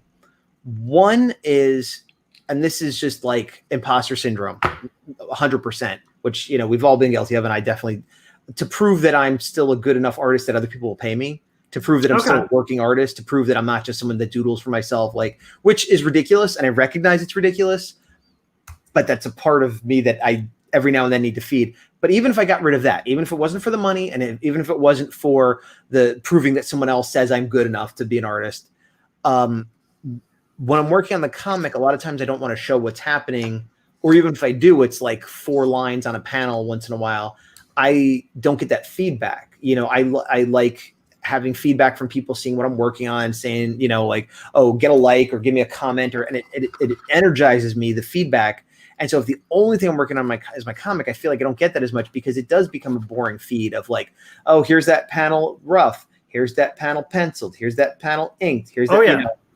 And if I throw in a picture of Spider-Man every once in a while, or Godzilla, then it's like, oh, this is, you know, and then I could, you know, so I don't know if any of these reasons are legitimately good enough or whatever, but those are the reasons why I find that even when I try to do nothing but work on my comic, I have a really hard time.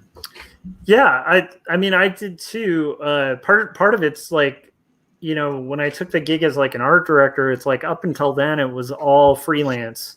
Right. And when all you've got, like, that's literally your bread and butter for like over a decade, you build a habit of like, you know, you go through feast and famine. And so it's like you have those moments of famine where you're just like, I will take everything. Yes. And that was most of my career, for like the first X amount of years of my career. Yeah. And so that habit was really hard for me to break, especially getting the kind of day gig where it's like, I have clients there. I'm not struggling for clients there. I get to feed every stylistic way I could possibly work there, because I have to work in like 50 different styles. Right. So it's like, I get a lot of that. So it's like that gets fed. And then when I get home, it's like, I'm aching to like communicate my own thing with my own vision. But it was I had to kind of build it. So I don't know if that makes sense, but it's like, no, it does. But I also think one of the things you have, again, and it's a hard position to defend, because it's kind of a dysfunctional way of thinking, but I'm just being realistic about the way I'm thinking about it, at least right now. Oh yeah. Is that you have a day job that is an art job. So you have that validation of like, oh, well, he's an art director. I mean, like, you know, so when you're turning down client work outside of that, commissions or whatever, yeah, you're losing money and maybe it'd be a fun project, but baseline, you go to work every day as an artist and you are an artist. Like, by any measure, you're an artist. Then you work on your own stuff. Whereas if I only work on my own stuff, you know, I don't have that like proof or whatever. And this is stuff that I'm articulating that I haven't even articulated before. You know what I mean? No, I appreciate it. I'm not taking this as like you're speaking gospel or something. This is me analyzing myself as we're talking. I do the same thing. I think we're wired in that way. Like I think out loud. So it makes sense. But yeah, I get that. I think I have a bit of that. Right. I have less and less of that as I go, because I don't know, like I like a lot of stuff that doesn't make money. That's my problem. Me too. Yeah. I actually like my favorite stuff is not necessarily the most profitable stuff. So like this Ultraman job I'm working on is one of the worst paying jobs I've ever had. That sounds so fun though. No, it's great. I love it. That one I would have taken, like because I like my kid loves Ultraman. Well, I like Ultraman, so it's like I actually think there are scenarios like I do think that's a scenario where it's like it makes perfect sense to pause. But I would say after that, maybe you do need to just make like a window and be like, nope, horror A4. That's all I'm doing. That's my plan. But here's that is my plan. And maybe make a rule like whatever comes up has to be cooler than the Ultraman project. Period. Yeah, well, there's another project that I am probably not going to get. It's not even like I'm close to getting it, or but there's like a whiff of, hey, this could be a thing that I might have a chance to maybe get involved in. And I can't say what it is because whatever, but it would be that. It would be like, oh, this is even better than Ultraman, but I can't. It probably won't happen, so it doesn't matter. You know what I mean? But forget about that project. By the way, sorry, James was saying he can't imagine an oils class with more than 16 colors. Yeah, totally. Most teachers are going to have you limit your palette. But then again, I know a bunch of painters who have like a million colors, and they'll go to like art stores and buy a color instead of mixing it. It's weird. Right. And then white and perhaps a black, except a ton of like legit oil painters are not going to touch black. Yeah, I'm not even an oil painter, and I know you're not supposed to use black. Mm-hmm. Yes. But anyhow, and honestly, if you're digitally coloring, just use black with red. That's it. That's all you need black for. Anyhow, sorry. Rambling. Okay, so you have this other project, but other than that, like what would prevent you from just being nothing? Well, nothing. Well, this is what I was gonna say is forgetting about this other project, assuming it doesn't happen, which it probably won't. Then my plan is to just anytime I'm able to draw, work on the horror. Maybe do a little doodle or a sketch to here and there just to keep myself loose or whatever. But just work on the horror now. The reason I'm sort of like laughing as I say this is because I've been saying this for a year. And every time either a project comes up that I feel like I have to take or I want to take, or the other thing that messes me up is conventions will come up. And like I'm going to be doing it's not a convention, but it's an event in like a couple weeks. And I'm equal parts excited and nervous. And forgetting about all the COVID stuff and my rustiness with setting up and talking, forgetting about all the legitimate concerns, I don't have a ton of new Godzilla art. It's a Godzilla event. And I did it last year, and I'm like, I maybe have 1 or 2 new pieces since over a year. And I don't feel good about that. I have other new art, but not art that is going to be relevant or that I'll necessarily have for sale or these people, and so when I do a show, I tend to be like, I better create a piece for that show, at least 1 or 2, And so I worry that now that shows are coming back, which I want to do because I like doing them to get my name out there. And I do make a decent amount of money at these shows. Usually it's going to be hard to not be working on new prints for these shows. And because of the way I work and how slow I am, especially on prints, like if I do an 11x17 Godzilla print, that's like 20, 30 hours to do that. And being that I only have a couple hours a day now, that could be a couple weeks of work. Yeah, I'm not, and this is not my plan. I don't want to do this, but this is what I'm saying. Like, what could mess me up? These are the types of things that could mess me up because right now, assuming I don't get that other job, I'm almost done with this, and then it's time to work on the horror. But things seem to come up partially because of my fault or not. It's just yeah, I get that. I'm excited about the idea or possibility of conventions too. And I'm actually going to wait to even book any conventions. I probably shouldn't, but I'm going to wait until I have my second shot because I'm like, I don't even want to I don't even want to get my hopes up until that's clear. And the second that's clear, I'll be like, okay, I'm going to book stuff. I'm with you. When this happens, I will have had my second shot. I would prefer that it would be 2 weeks after because that's the full effectiveness. It'll be a week after. Yeah. And I'm going to be being as safe as I possibly. I mean, I'm still going to be wearing a mask. Everyone's going to be wearing a mask. It's yeah. I and everyone else will be acting as though no one's been vaccinated still, Yeah. But I would not have chosen this. The only reason I'm doing it is because it's not my call. The theater's reopening and it's an event like that. I'm connected to these people. They're very good to me. And it's like, this is when it's happening. Do you want to go or not? And it'll most likely be fine. I mean, it will most likely be fine, but I'm just saying if it was like regular comic conventions that happen all the time, I would just skip it. But this is a special. It's Godzilla art. I know the people who run it. It's right by my house. It's fun. Yeah. So no, it is. But again, it's probably not that risky. But if it wasn't this exact show, I would just wait and do the next one. You know what I mean? Yeah. But there isn't a next one until maybe in the summer, possibly if they do another.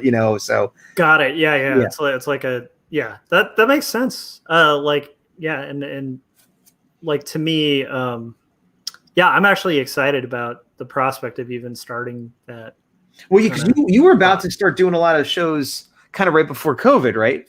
Yeah, I mean, there's a lot of prep I need to do, but once again, I just kind of put that on the back burner. To come out, I remember for a while, and then it came out, and then it's like, don't do shows though. Yeah. So I did a lot of promotion, in the sense of sending out press releases and doing interviews and stuff like that. Right.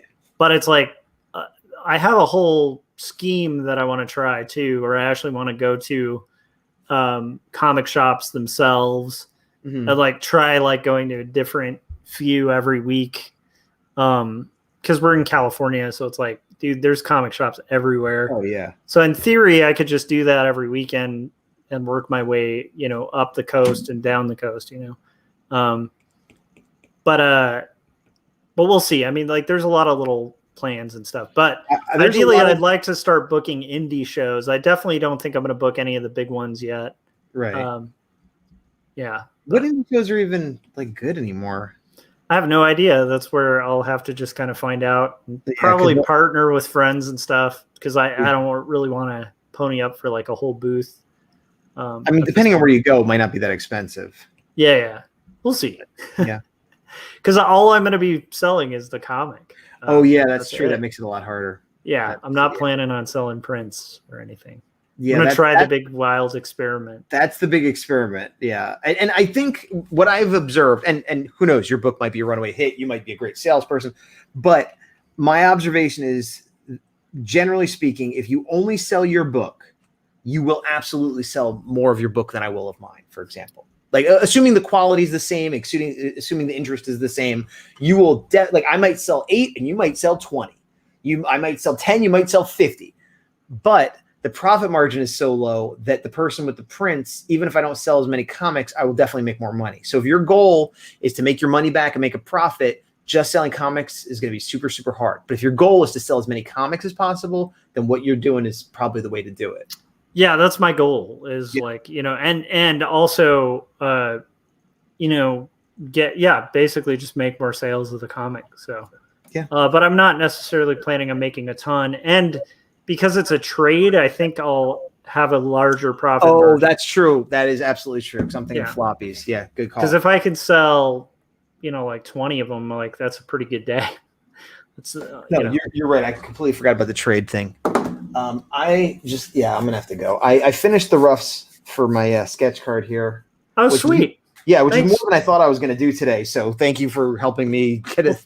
Thank you for stopping by and hanging out. That actually, the timing for that works out too, because I'm about to take my little usual 1 hour break, but it's been such a fun conversation. I've lost track of time. So. Oh, well, I'm happy for that. Let me see. Maybe I can show. Let me see if I can even make this look.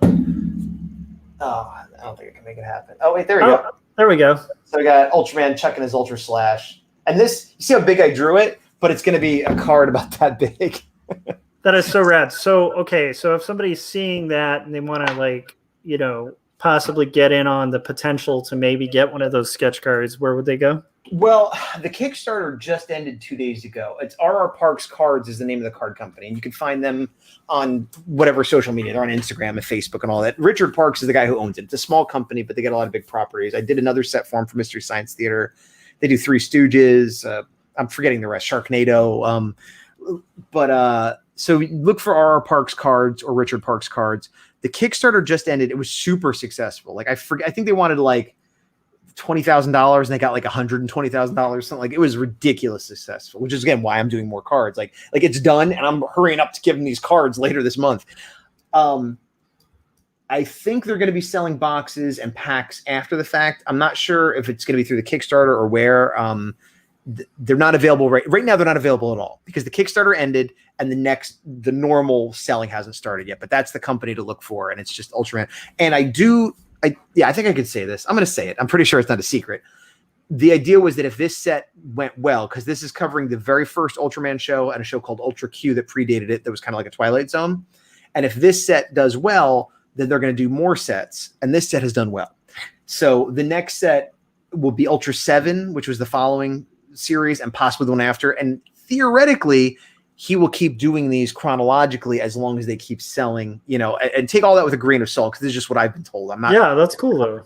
But and this comes back to another thing we were talking about. I will most likely be working on the next set as well. So this could be a thing where like awesome. in a few months, no, but it is awesome, but it could be a thing where like in a month or two, it's like, oh, I have more sketch cards to do. So we'll see. Well, that's good.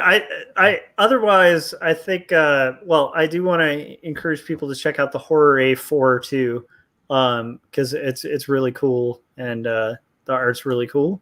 Gaz also takes commissions. I don't know if you're taking commissions right now. Right now, I'm not. I do like to take commissions. For a while, I was taking no more than one at a time, but now I'm taking none at a time because I'm just swamped. You could always hit me up about a commission, and maybe I could put you on deck. I will say this.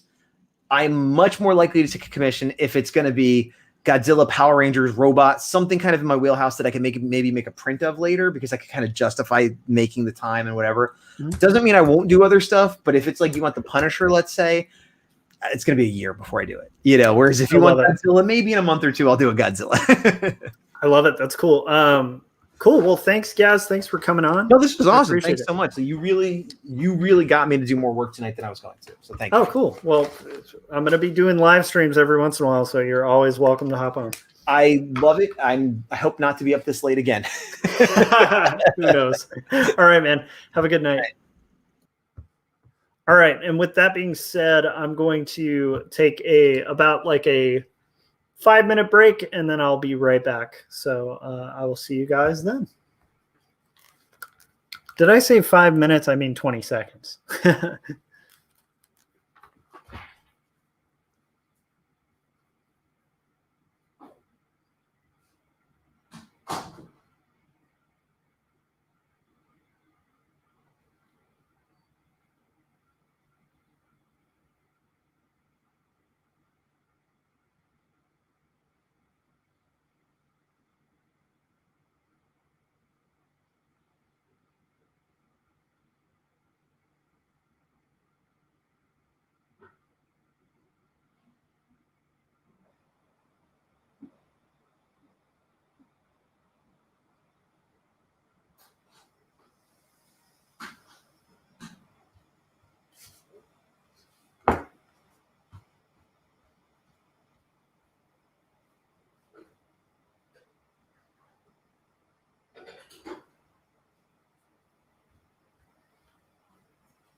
All right, so that was fun to have Gaz hop on. Now I'm going to get back to this page. So this is basically going to say this one hit home. So it's talking about like a book, but I want it to kind of pan out at this point and kind of remind people of the fact that like of the location, because it's been a while since we've seen the actual place. So we'll see how that goes. And I might have to look up another thing real quick. Let's see here. Okay.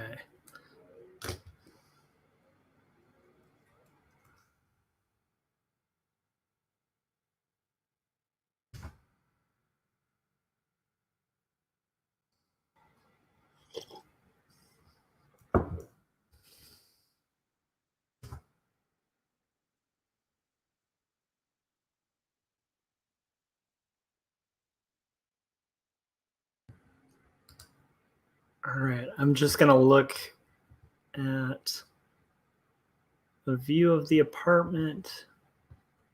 There we go. Oh, hold on. Have to like look it up on. Okay, let's see here.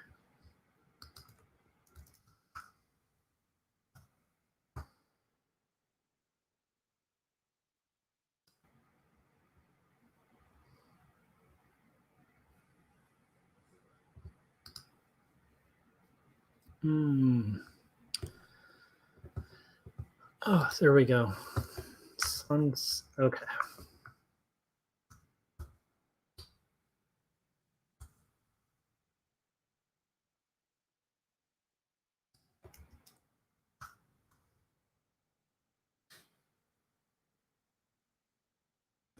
There we go. Okay.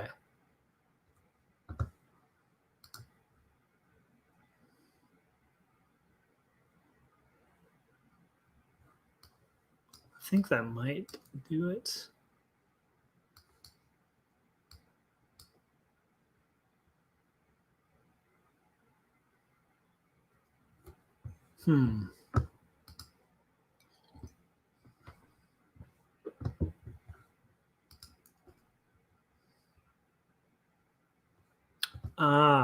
Okay. I just had to like find my old Portland address. So I'm going to basically take a picture of like an aerial view if I can find it. Because what I want to do is like on the next sequence. Yes. There we go. Okay, so like the next sequence, I want it to actually kind of start panning out like to like almost like a global view. So what we're going to do is widen this so I can get a better view.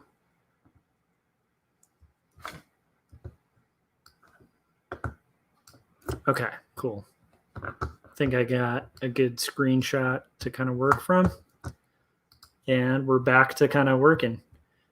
Somebody said, fan art, you're so into it. So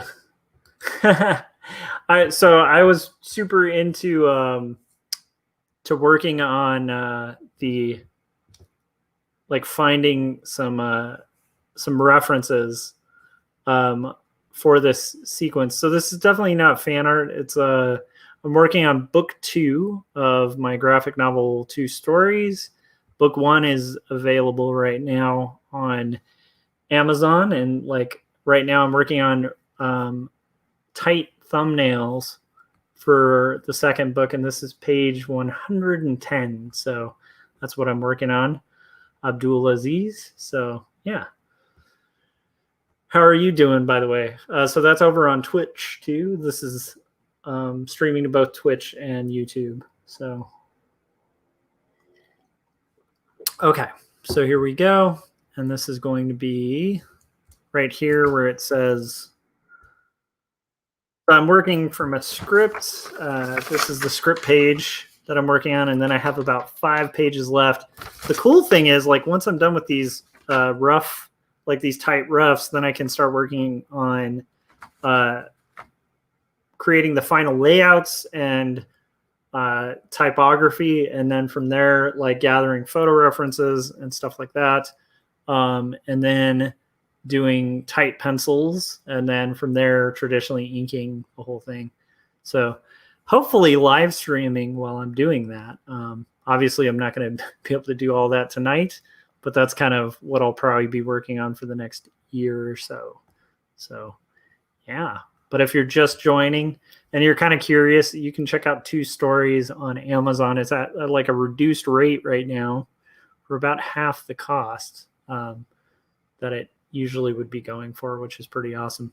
Okay, so let me pull. Did I get that reference in there? I hope I got that reference. Okay, cool. So I'm going to pop that. Pop that over here, and then get back to writing, blocking out, kind of working out what I need on this page. So let's see here. So we've got this part that's going to say, here I was. All right, here we go.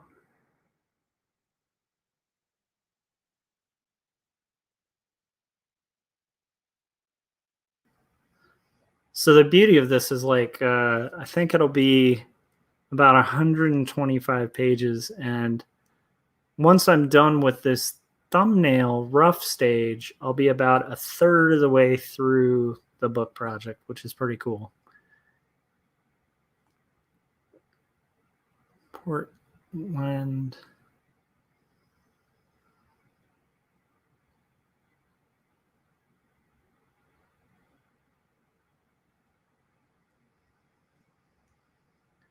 Isolated.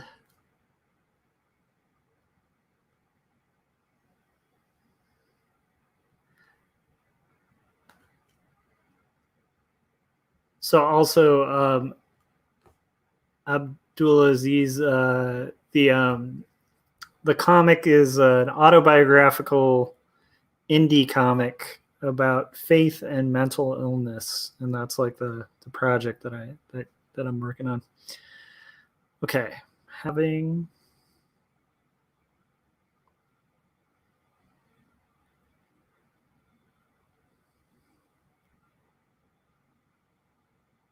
I will give you guys a heads up too. So my wife is we had to help my sister move a bunch of stuff into our house. And so but she had to be dropped off for work, and so my wife will be back shortly at any time. So you're probably going to hear dogs and stuff bark in about 20 minutes or so, just so you guys are aware. Let's see, through so many.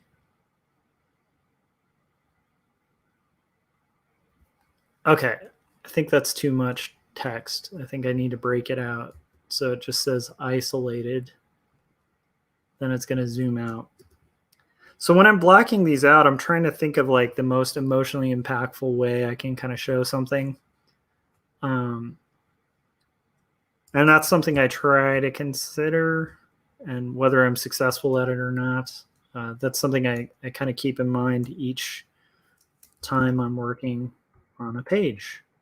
Like, how can I pull the highest level of emotion from each page, as corny as that is? Okay. And I don't mind even having that. Okay, let's see here.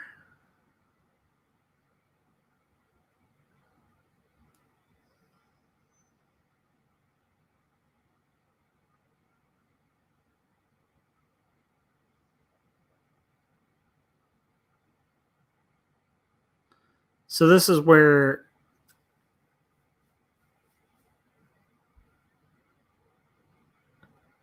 it's kind of nice to have these little spots where I can start kind of pulling out. And again, this is just tight thumbnails, but right here it's going to start pulling out. I'm imagining it's going to probably like zoom out to show the whole Earth or something. That's what I'm kind of thinking, but it might be cool if it kind of zooms out and shows Oregon in general, since that's the location and it's talking about isolation. So I think that might actually be really cool. And we're just gonna kind of block out all of these little buildings,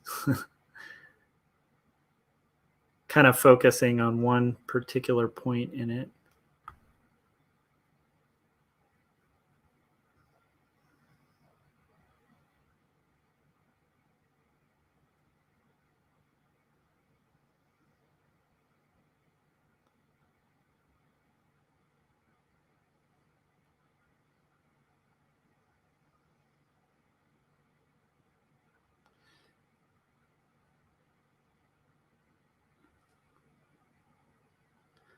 I always think it's cool to have sequences where you kind of pull out of the earth a little bit, sort of get that like strange like tapestry sort of feeling to things. It's pretty awesome.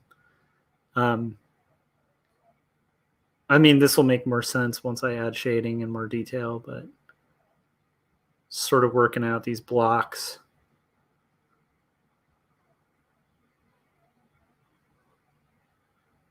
There's going to be some trees.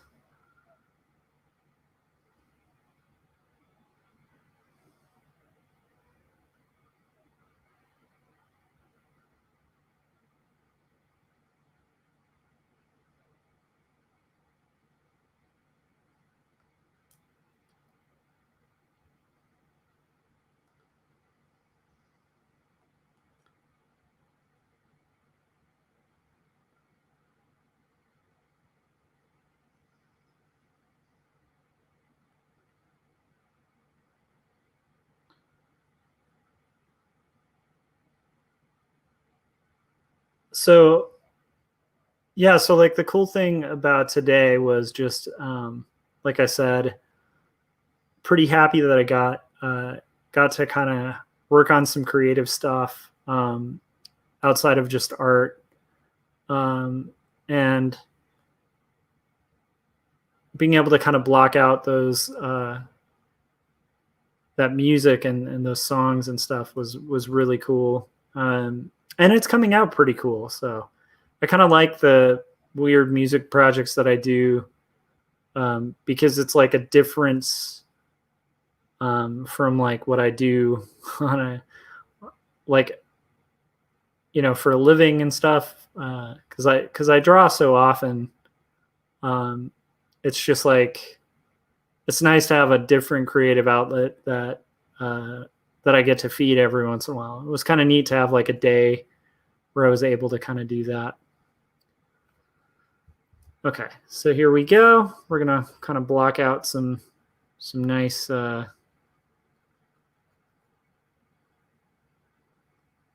shadow to kind of make this make a little more sense.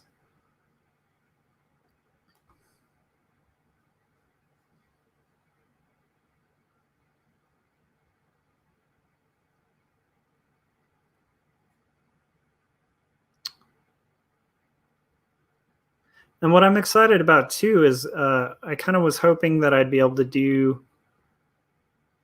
a page tonight of just these tight thumbnails, and I think I might actually be able to hit that. So there it's going to say isolated, and then let's do another one where it's like way more zoomed out.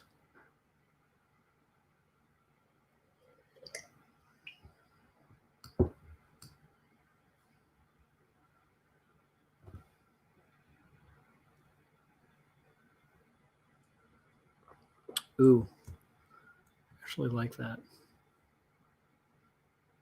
Okay. So this next one I need to keep going. Let's see here.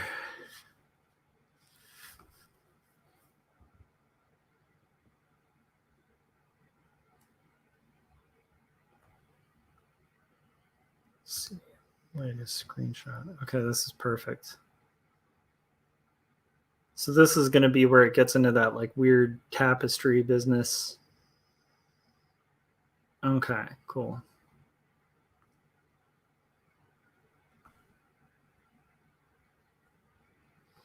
Okay, so here we go, and we're going to basically have it continue.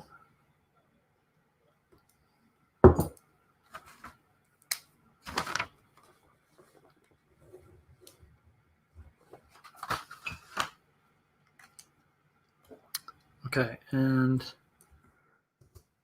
going to be another guy here. I think this is actually going to work pretty nicely for the page composition. It's kind of interesting that zooming out thing works pretty well sometimes. I'm going to say having been through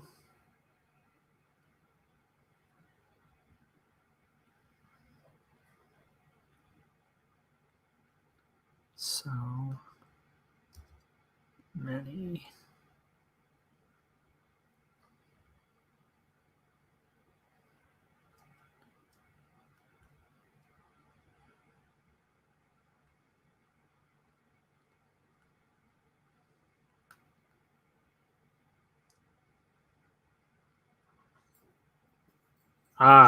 there is the so my wife's home.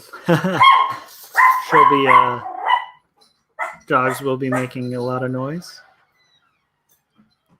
Just as a heads up, I'm doing a live stream, so you know.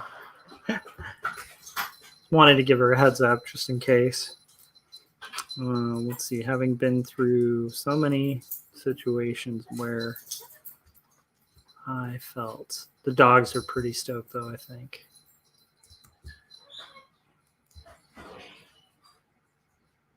I felt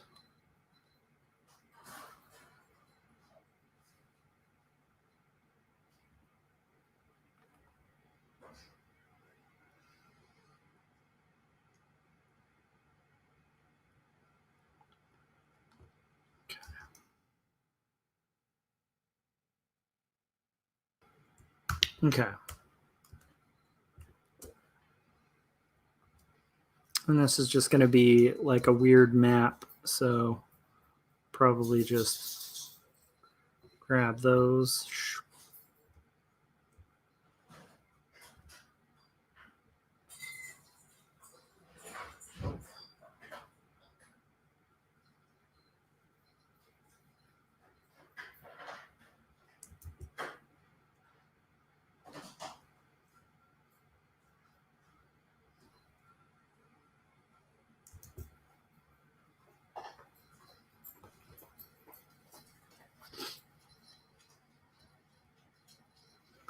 So now just kind of blocking in these different apartments and stuff and buildings. And it starts getting into that kind of patchwork sort of framework, which I like for this kind of sequence.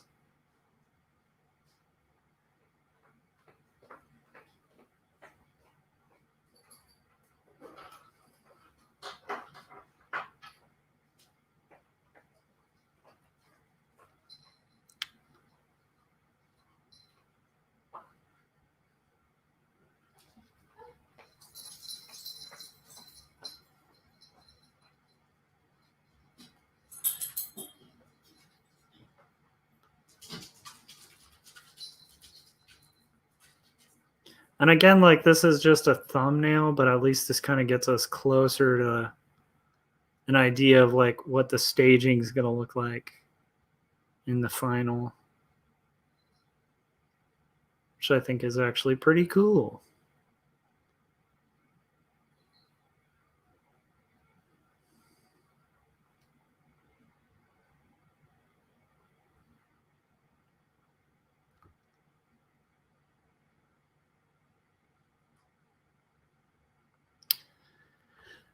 Okay. We've got like kind of a strange building here.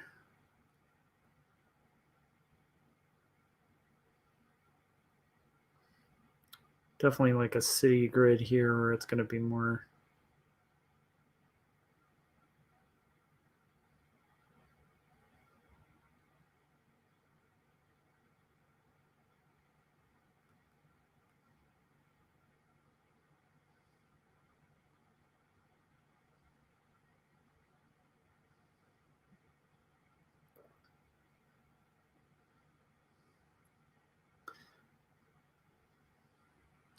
And the neat thing is, as it pulls out more, you're going to start seeing like kind of the shape of the city, or sorry, more of the shape of the state. I mean, in theory, if I were just pulling out incrementally more, it would just start looking like more patchwork. But I feel like this will be enough to establish it, and then the next one might be like the full state. So we'll have to kind of see how that works out. But I actually think that'll be effective. So, and here we're just going to have kind of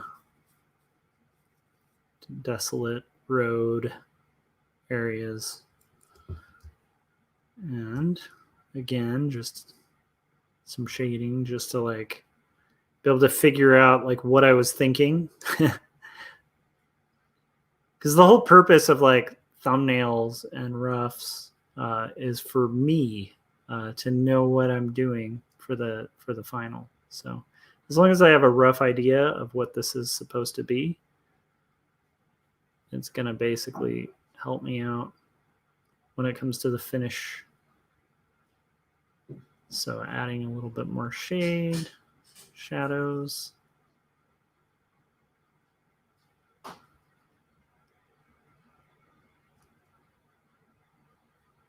And voila. Cool.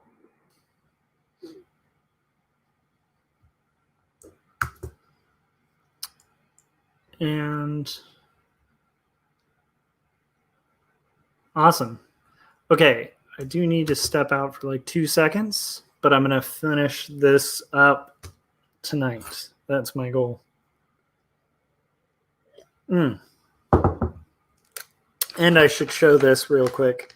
So like I said, I tend to block things out from my script. So this is where I'm at on the page. If you see the underlined part. So we're getting closer to done. I like to just fold it so that I know and I don't get distracted with previous lines. So that's where we are. A little bit further on the page, which is kind of exciting. So, all right, I will be right back very briefly. Whew, it's getting early or late, but at the same time, I want to power through, finish this page. I only have 2 panels left, so this should be doable. This should be feasible. All right.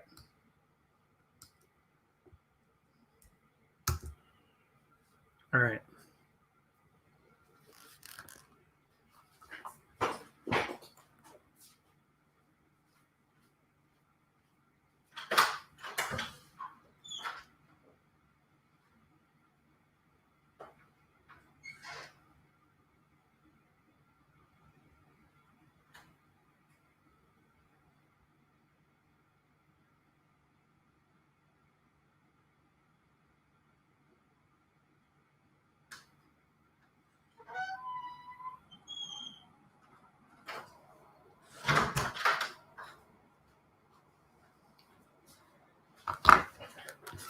This actually works perfectly with the script. It's funny, I just intuitively had a feeling that it would. But I'm actually pretty excited because there's these little happy coincidences where it's like you kind of get the gist. Oh, that's a pretty good shot. Okay.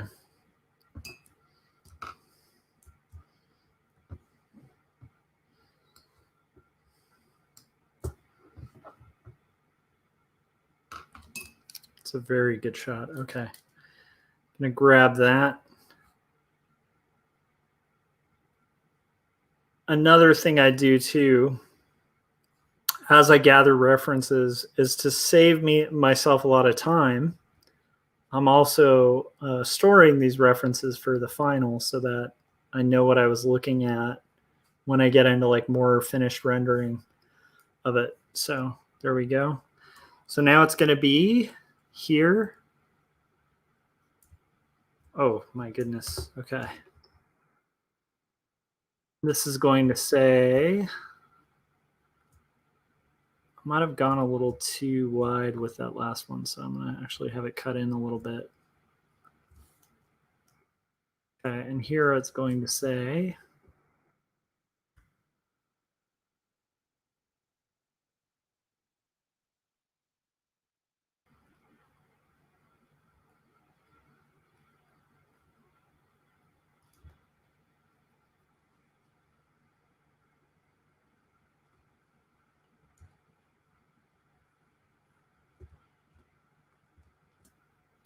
and actually, I like the idea of anytime you have just like a one word, I think it should be kind of centered. That would actually make a little more sense. Okay. This is going to help me so much when it comes to the final.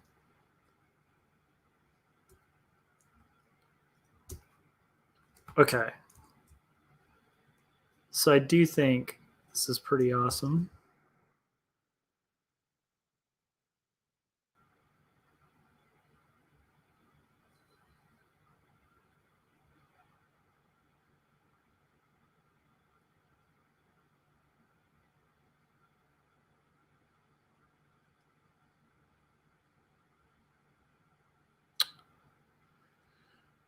And this is the fun of like thumbnails and roughs. Okay. So here we go.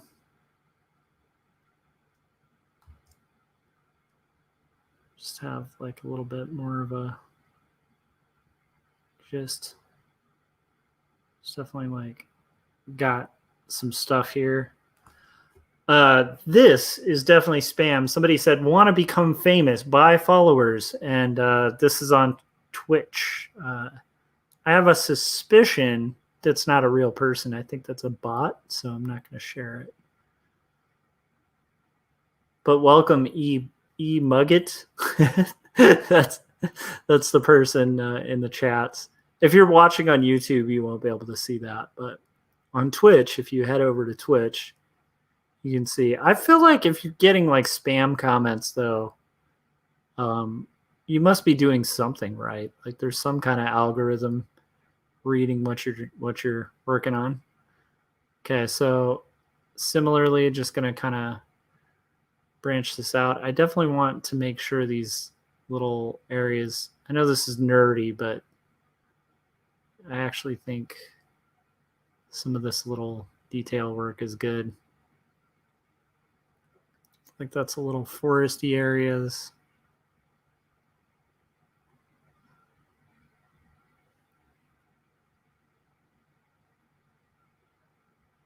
Got some kind of mountain ridges.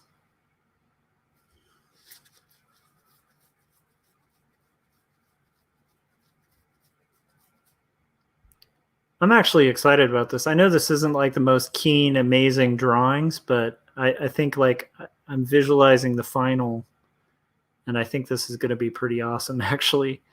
There's this cool, like, kind of Ripley business going on here.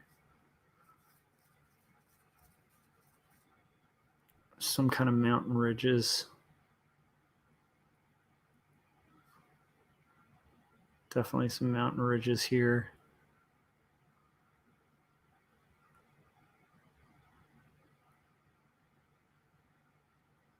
And this is just like a lot of these almost kind of chaotic things.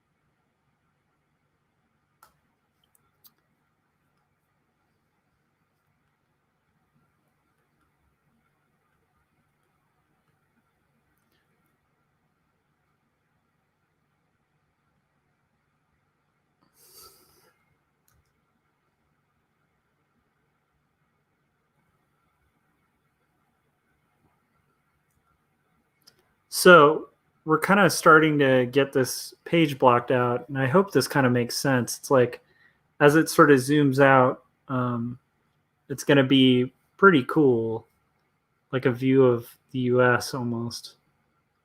But it's just going to zoom out to show the whole world. The whole world, you guys. So then this will be ocean.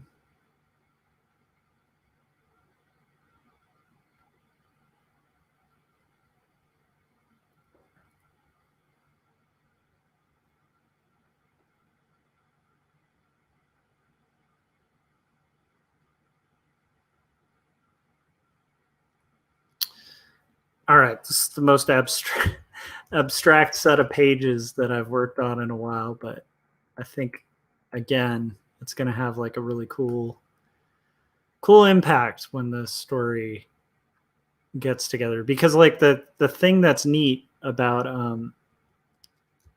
this and a lot of where this is going to go is it like really should hit kind of for the emotion that's going on with this part of the story, because the person's talking about feeling isolated and alone, and here they're going to be literally like zooming out to show the world, and it says the word world on this third panel that's going to show the world, the globe, which should be pretty helpful as well for that sort of final impact. So there we go.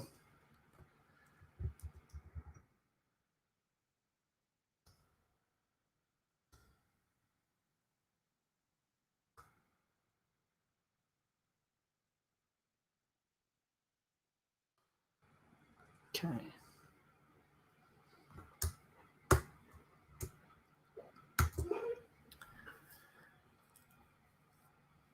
And then we're going to have this last one, which will be just the Earth.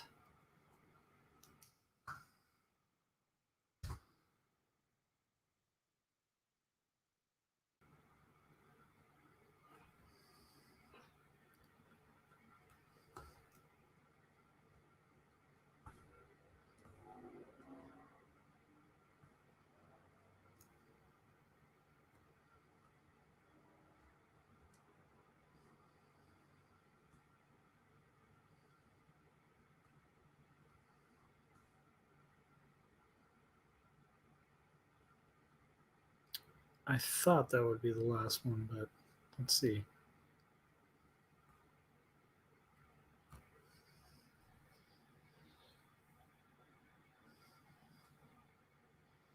Okay. So here we go. So we've got this last bit. It's the very end of the night. Anybody who's hanging out, still kind of checking out the stream, feel free to chime in the comments, as we're getting close to wrapping here. But I appreciate everybody who's kind of stuck around in the stream. Let me go ahead and finish up this last panel. And one thing I'll say that's really cool and encouraging to me is the fact that it's been a while since I've done thumbs for this, and that's page 110. We're almost done thumbnailing and roughing out. And this is a lot of the hard thinking work kind of goes on now. And then when it comes to the finals, it shouldn't be quite as complicated. This is also that weird thing that happens with Photoshop where it gets stuck on the rotate tool. I have no idea why that keeps happening, so I'm going to reopen it. How's it going? Yes, Ronnie. How you doing, man? Are you on your way to work? I wonder. And also, I appreciate you hanging out and checking out the live stream, man. Okay, so let me see if I can pull open this again. There we go. We'll get rid of viewing the extras. Okay. I don't know what it is about Adobe and that bug with the rotate page. Might just have to do with my settings or something, but it never used to happen. Happens all the time now. Okay. So this is going to be the part where it has that final line for the page, which is actually a pretty good spot. It's weird. I feel like there is a bit of serendipity when you're doing comic book layouts too.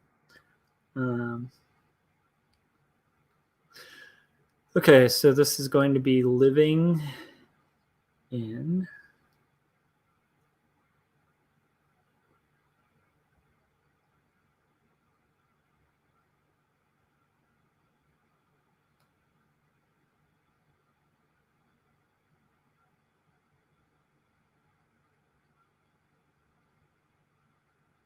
cells.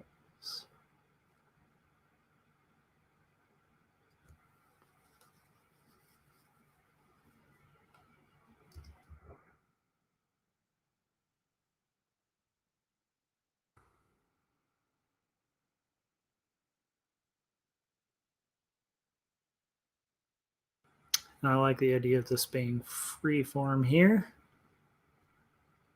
Nice. What are you working on, Ronnie?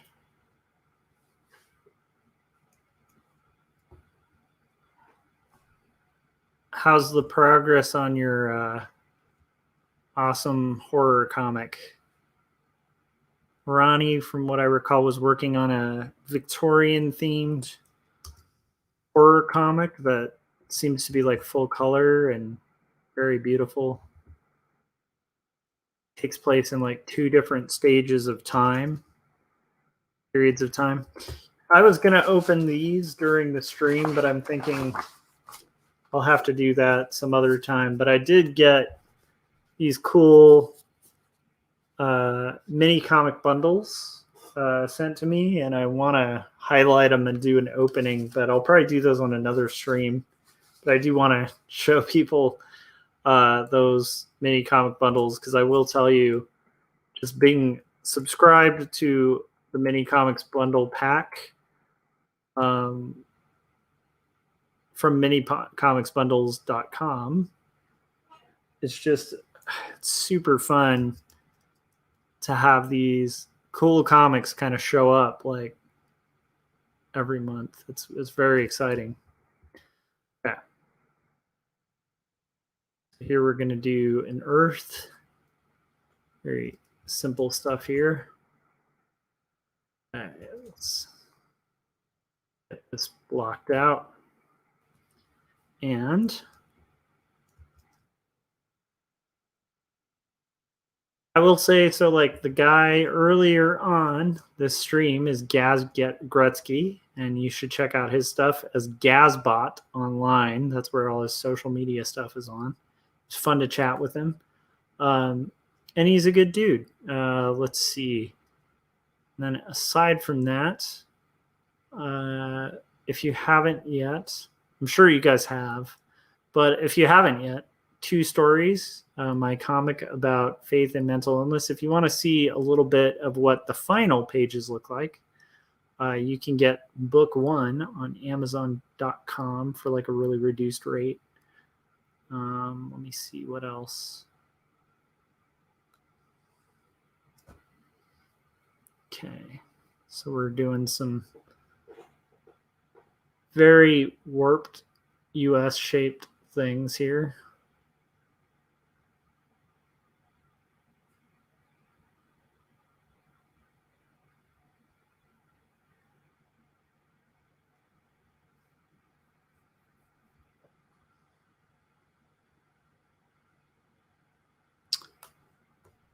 Cool. Working more on the horror comics. That's good. Yeah, those look so cool. The pages that I've seen from Ronnie are so amazing. Yeah, his just very cool. Very cool. Like kind of a cool plot too. It seems like it bounces from like the 1980s to the 1880s, and just sounds like a really awesome horror comic with nice Victorian themed stuff. And actually, what's interesting is I had to dip into Victorian themed stuff for a little bit for those pitch pages that I've been working on the last few live streams and vlogs.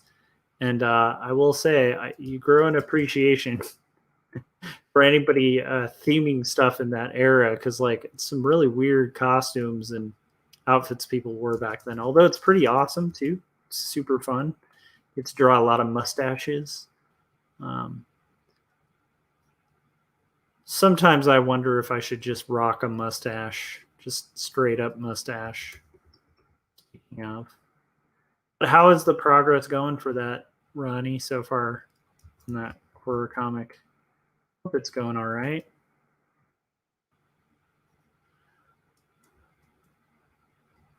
So this likely might be my last stream for a little bit, for a couple days, and I may not even have a vlog tomorrow. I definitely know the indie review show is for sure not going to happen tomorrow because Corey Kerr just had a kid, and then also my second COVID shot is tomorrow. So I have a lot of friends who've had it, and in general, it kind of seems like it knocks you out.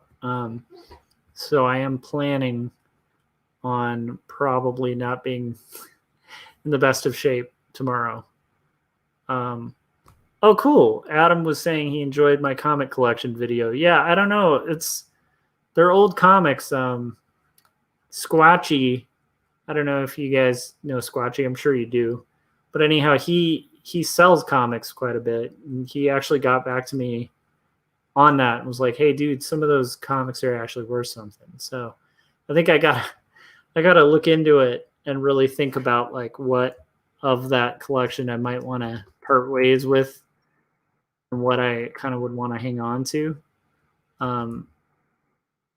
But it was fun to like go through, and also it was fun to get like decent long boxes again.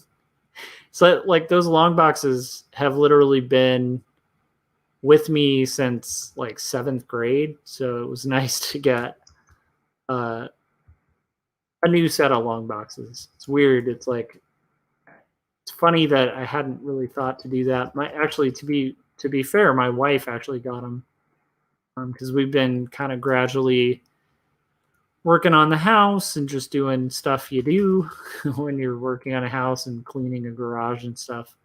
And yeah, that was just one of those things I've put off for years. And luckily my wife like just yeah. Oh, okay. I'm glad I'm planning for it. Ronnie was saying the second COVID shot took him out. Yeah, that's kind of most people's story. So I figure it's better to plan for it a bit. Kind of assume that's going to happen. We've got grandma and on backup for our kid just in case we're really out of it. Yeah. I requested the day after off work, so we should be good to go, but I am not looking forward to. I really do hope I'm like the exception to the rule, and then I can just be like, I am not affected by this in a negative way, but I'm guessing that's not going to be the case. Just because that kind of makes sense that it wouldn't be the case. Okay.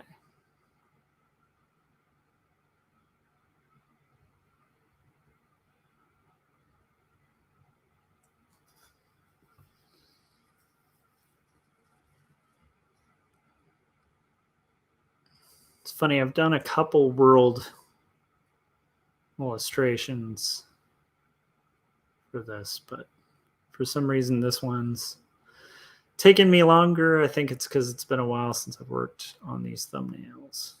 So, okay.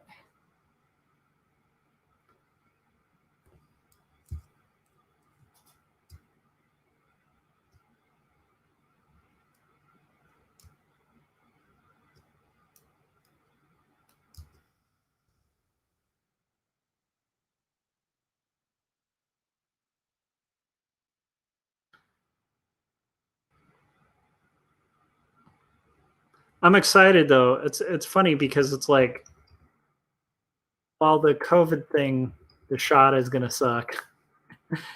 I'll take it so much. Like I'm so thankful to be at the point where we can actually do it. It feels like it's been a really long wait for that, and it's kind of a solution to a very huge problem. And so I feel really lucky to kind of be able to do it at the same time. But yeah, I definitely want to plan for it because I want to assume everything's going to go swimmingly. I've had a few friends who are just like, oh, I don't get hit that bad by vaccines, and didn't plan for it. And then they were like just torched. So we'll see. But I'm glad to get some comicking done. I can at least rest a little easier if it does hit bad by knowing I got some work done beforehand. I tend to have this guilt thing when I don't work on comics. So hopefully this will curb my guilt. Like I got some music in today. I got some comicking done. I think I'm ready to rock.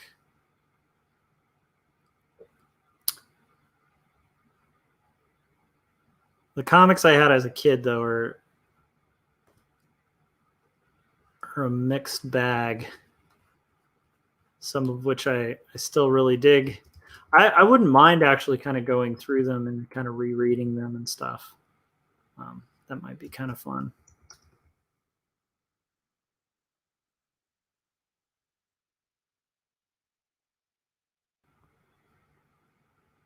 But I should also look into.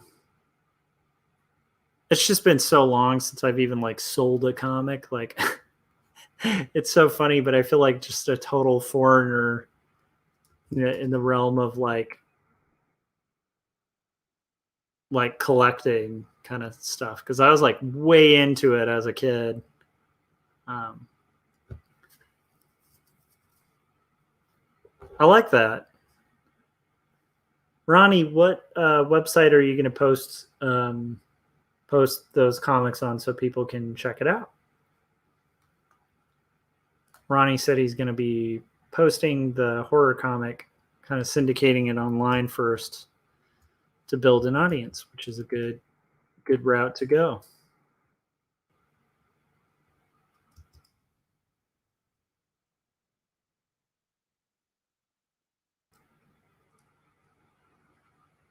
Okay, I don't need this to be like perfection here.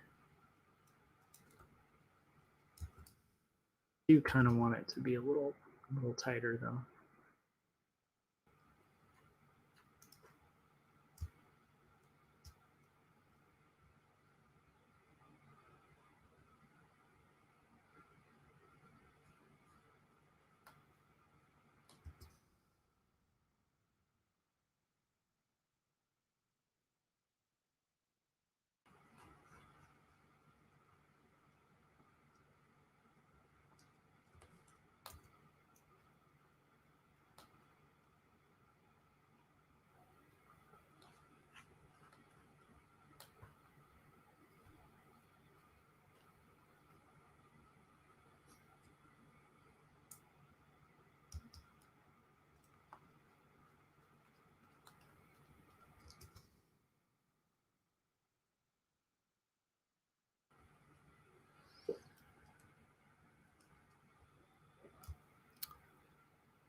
Webtoons. Okay, cool. And is there a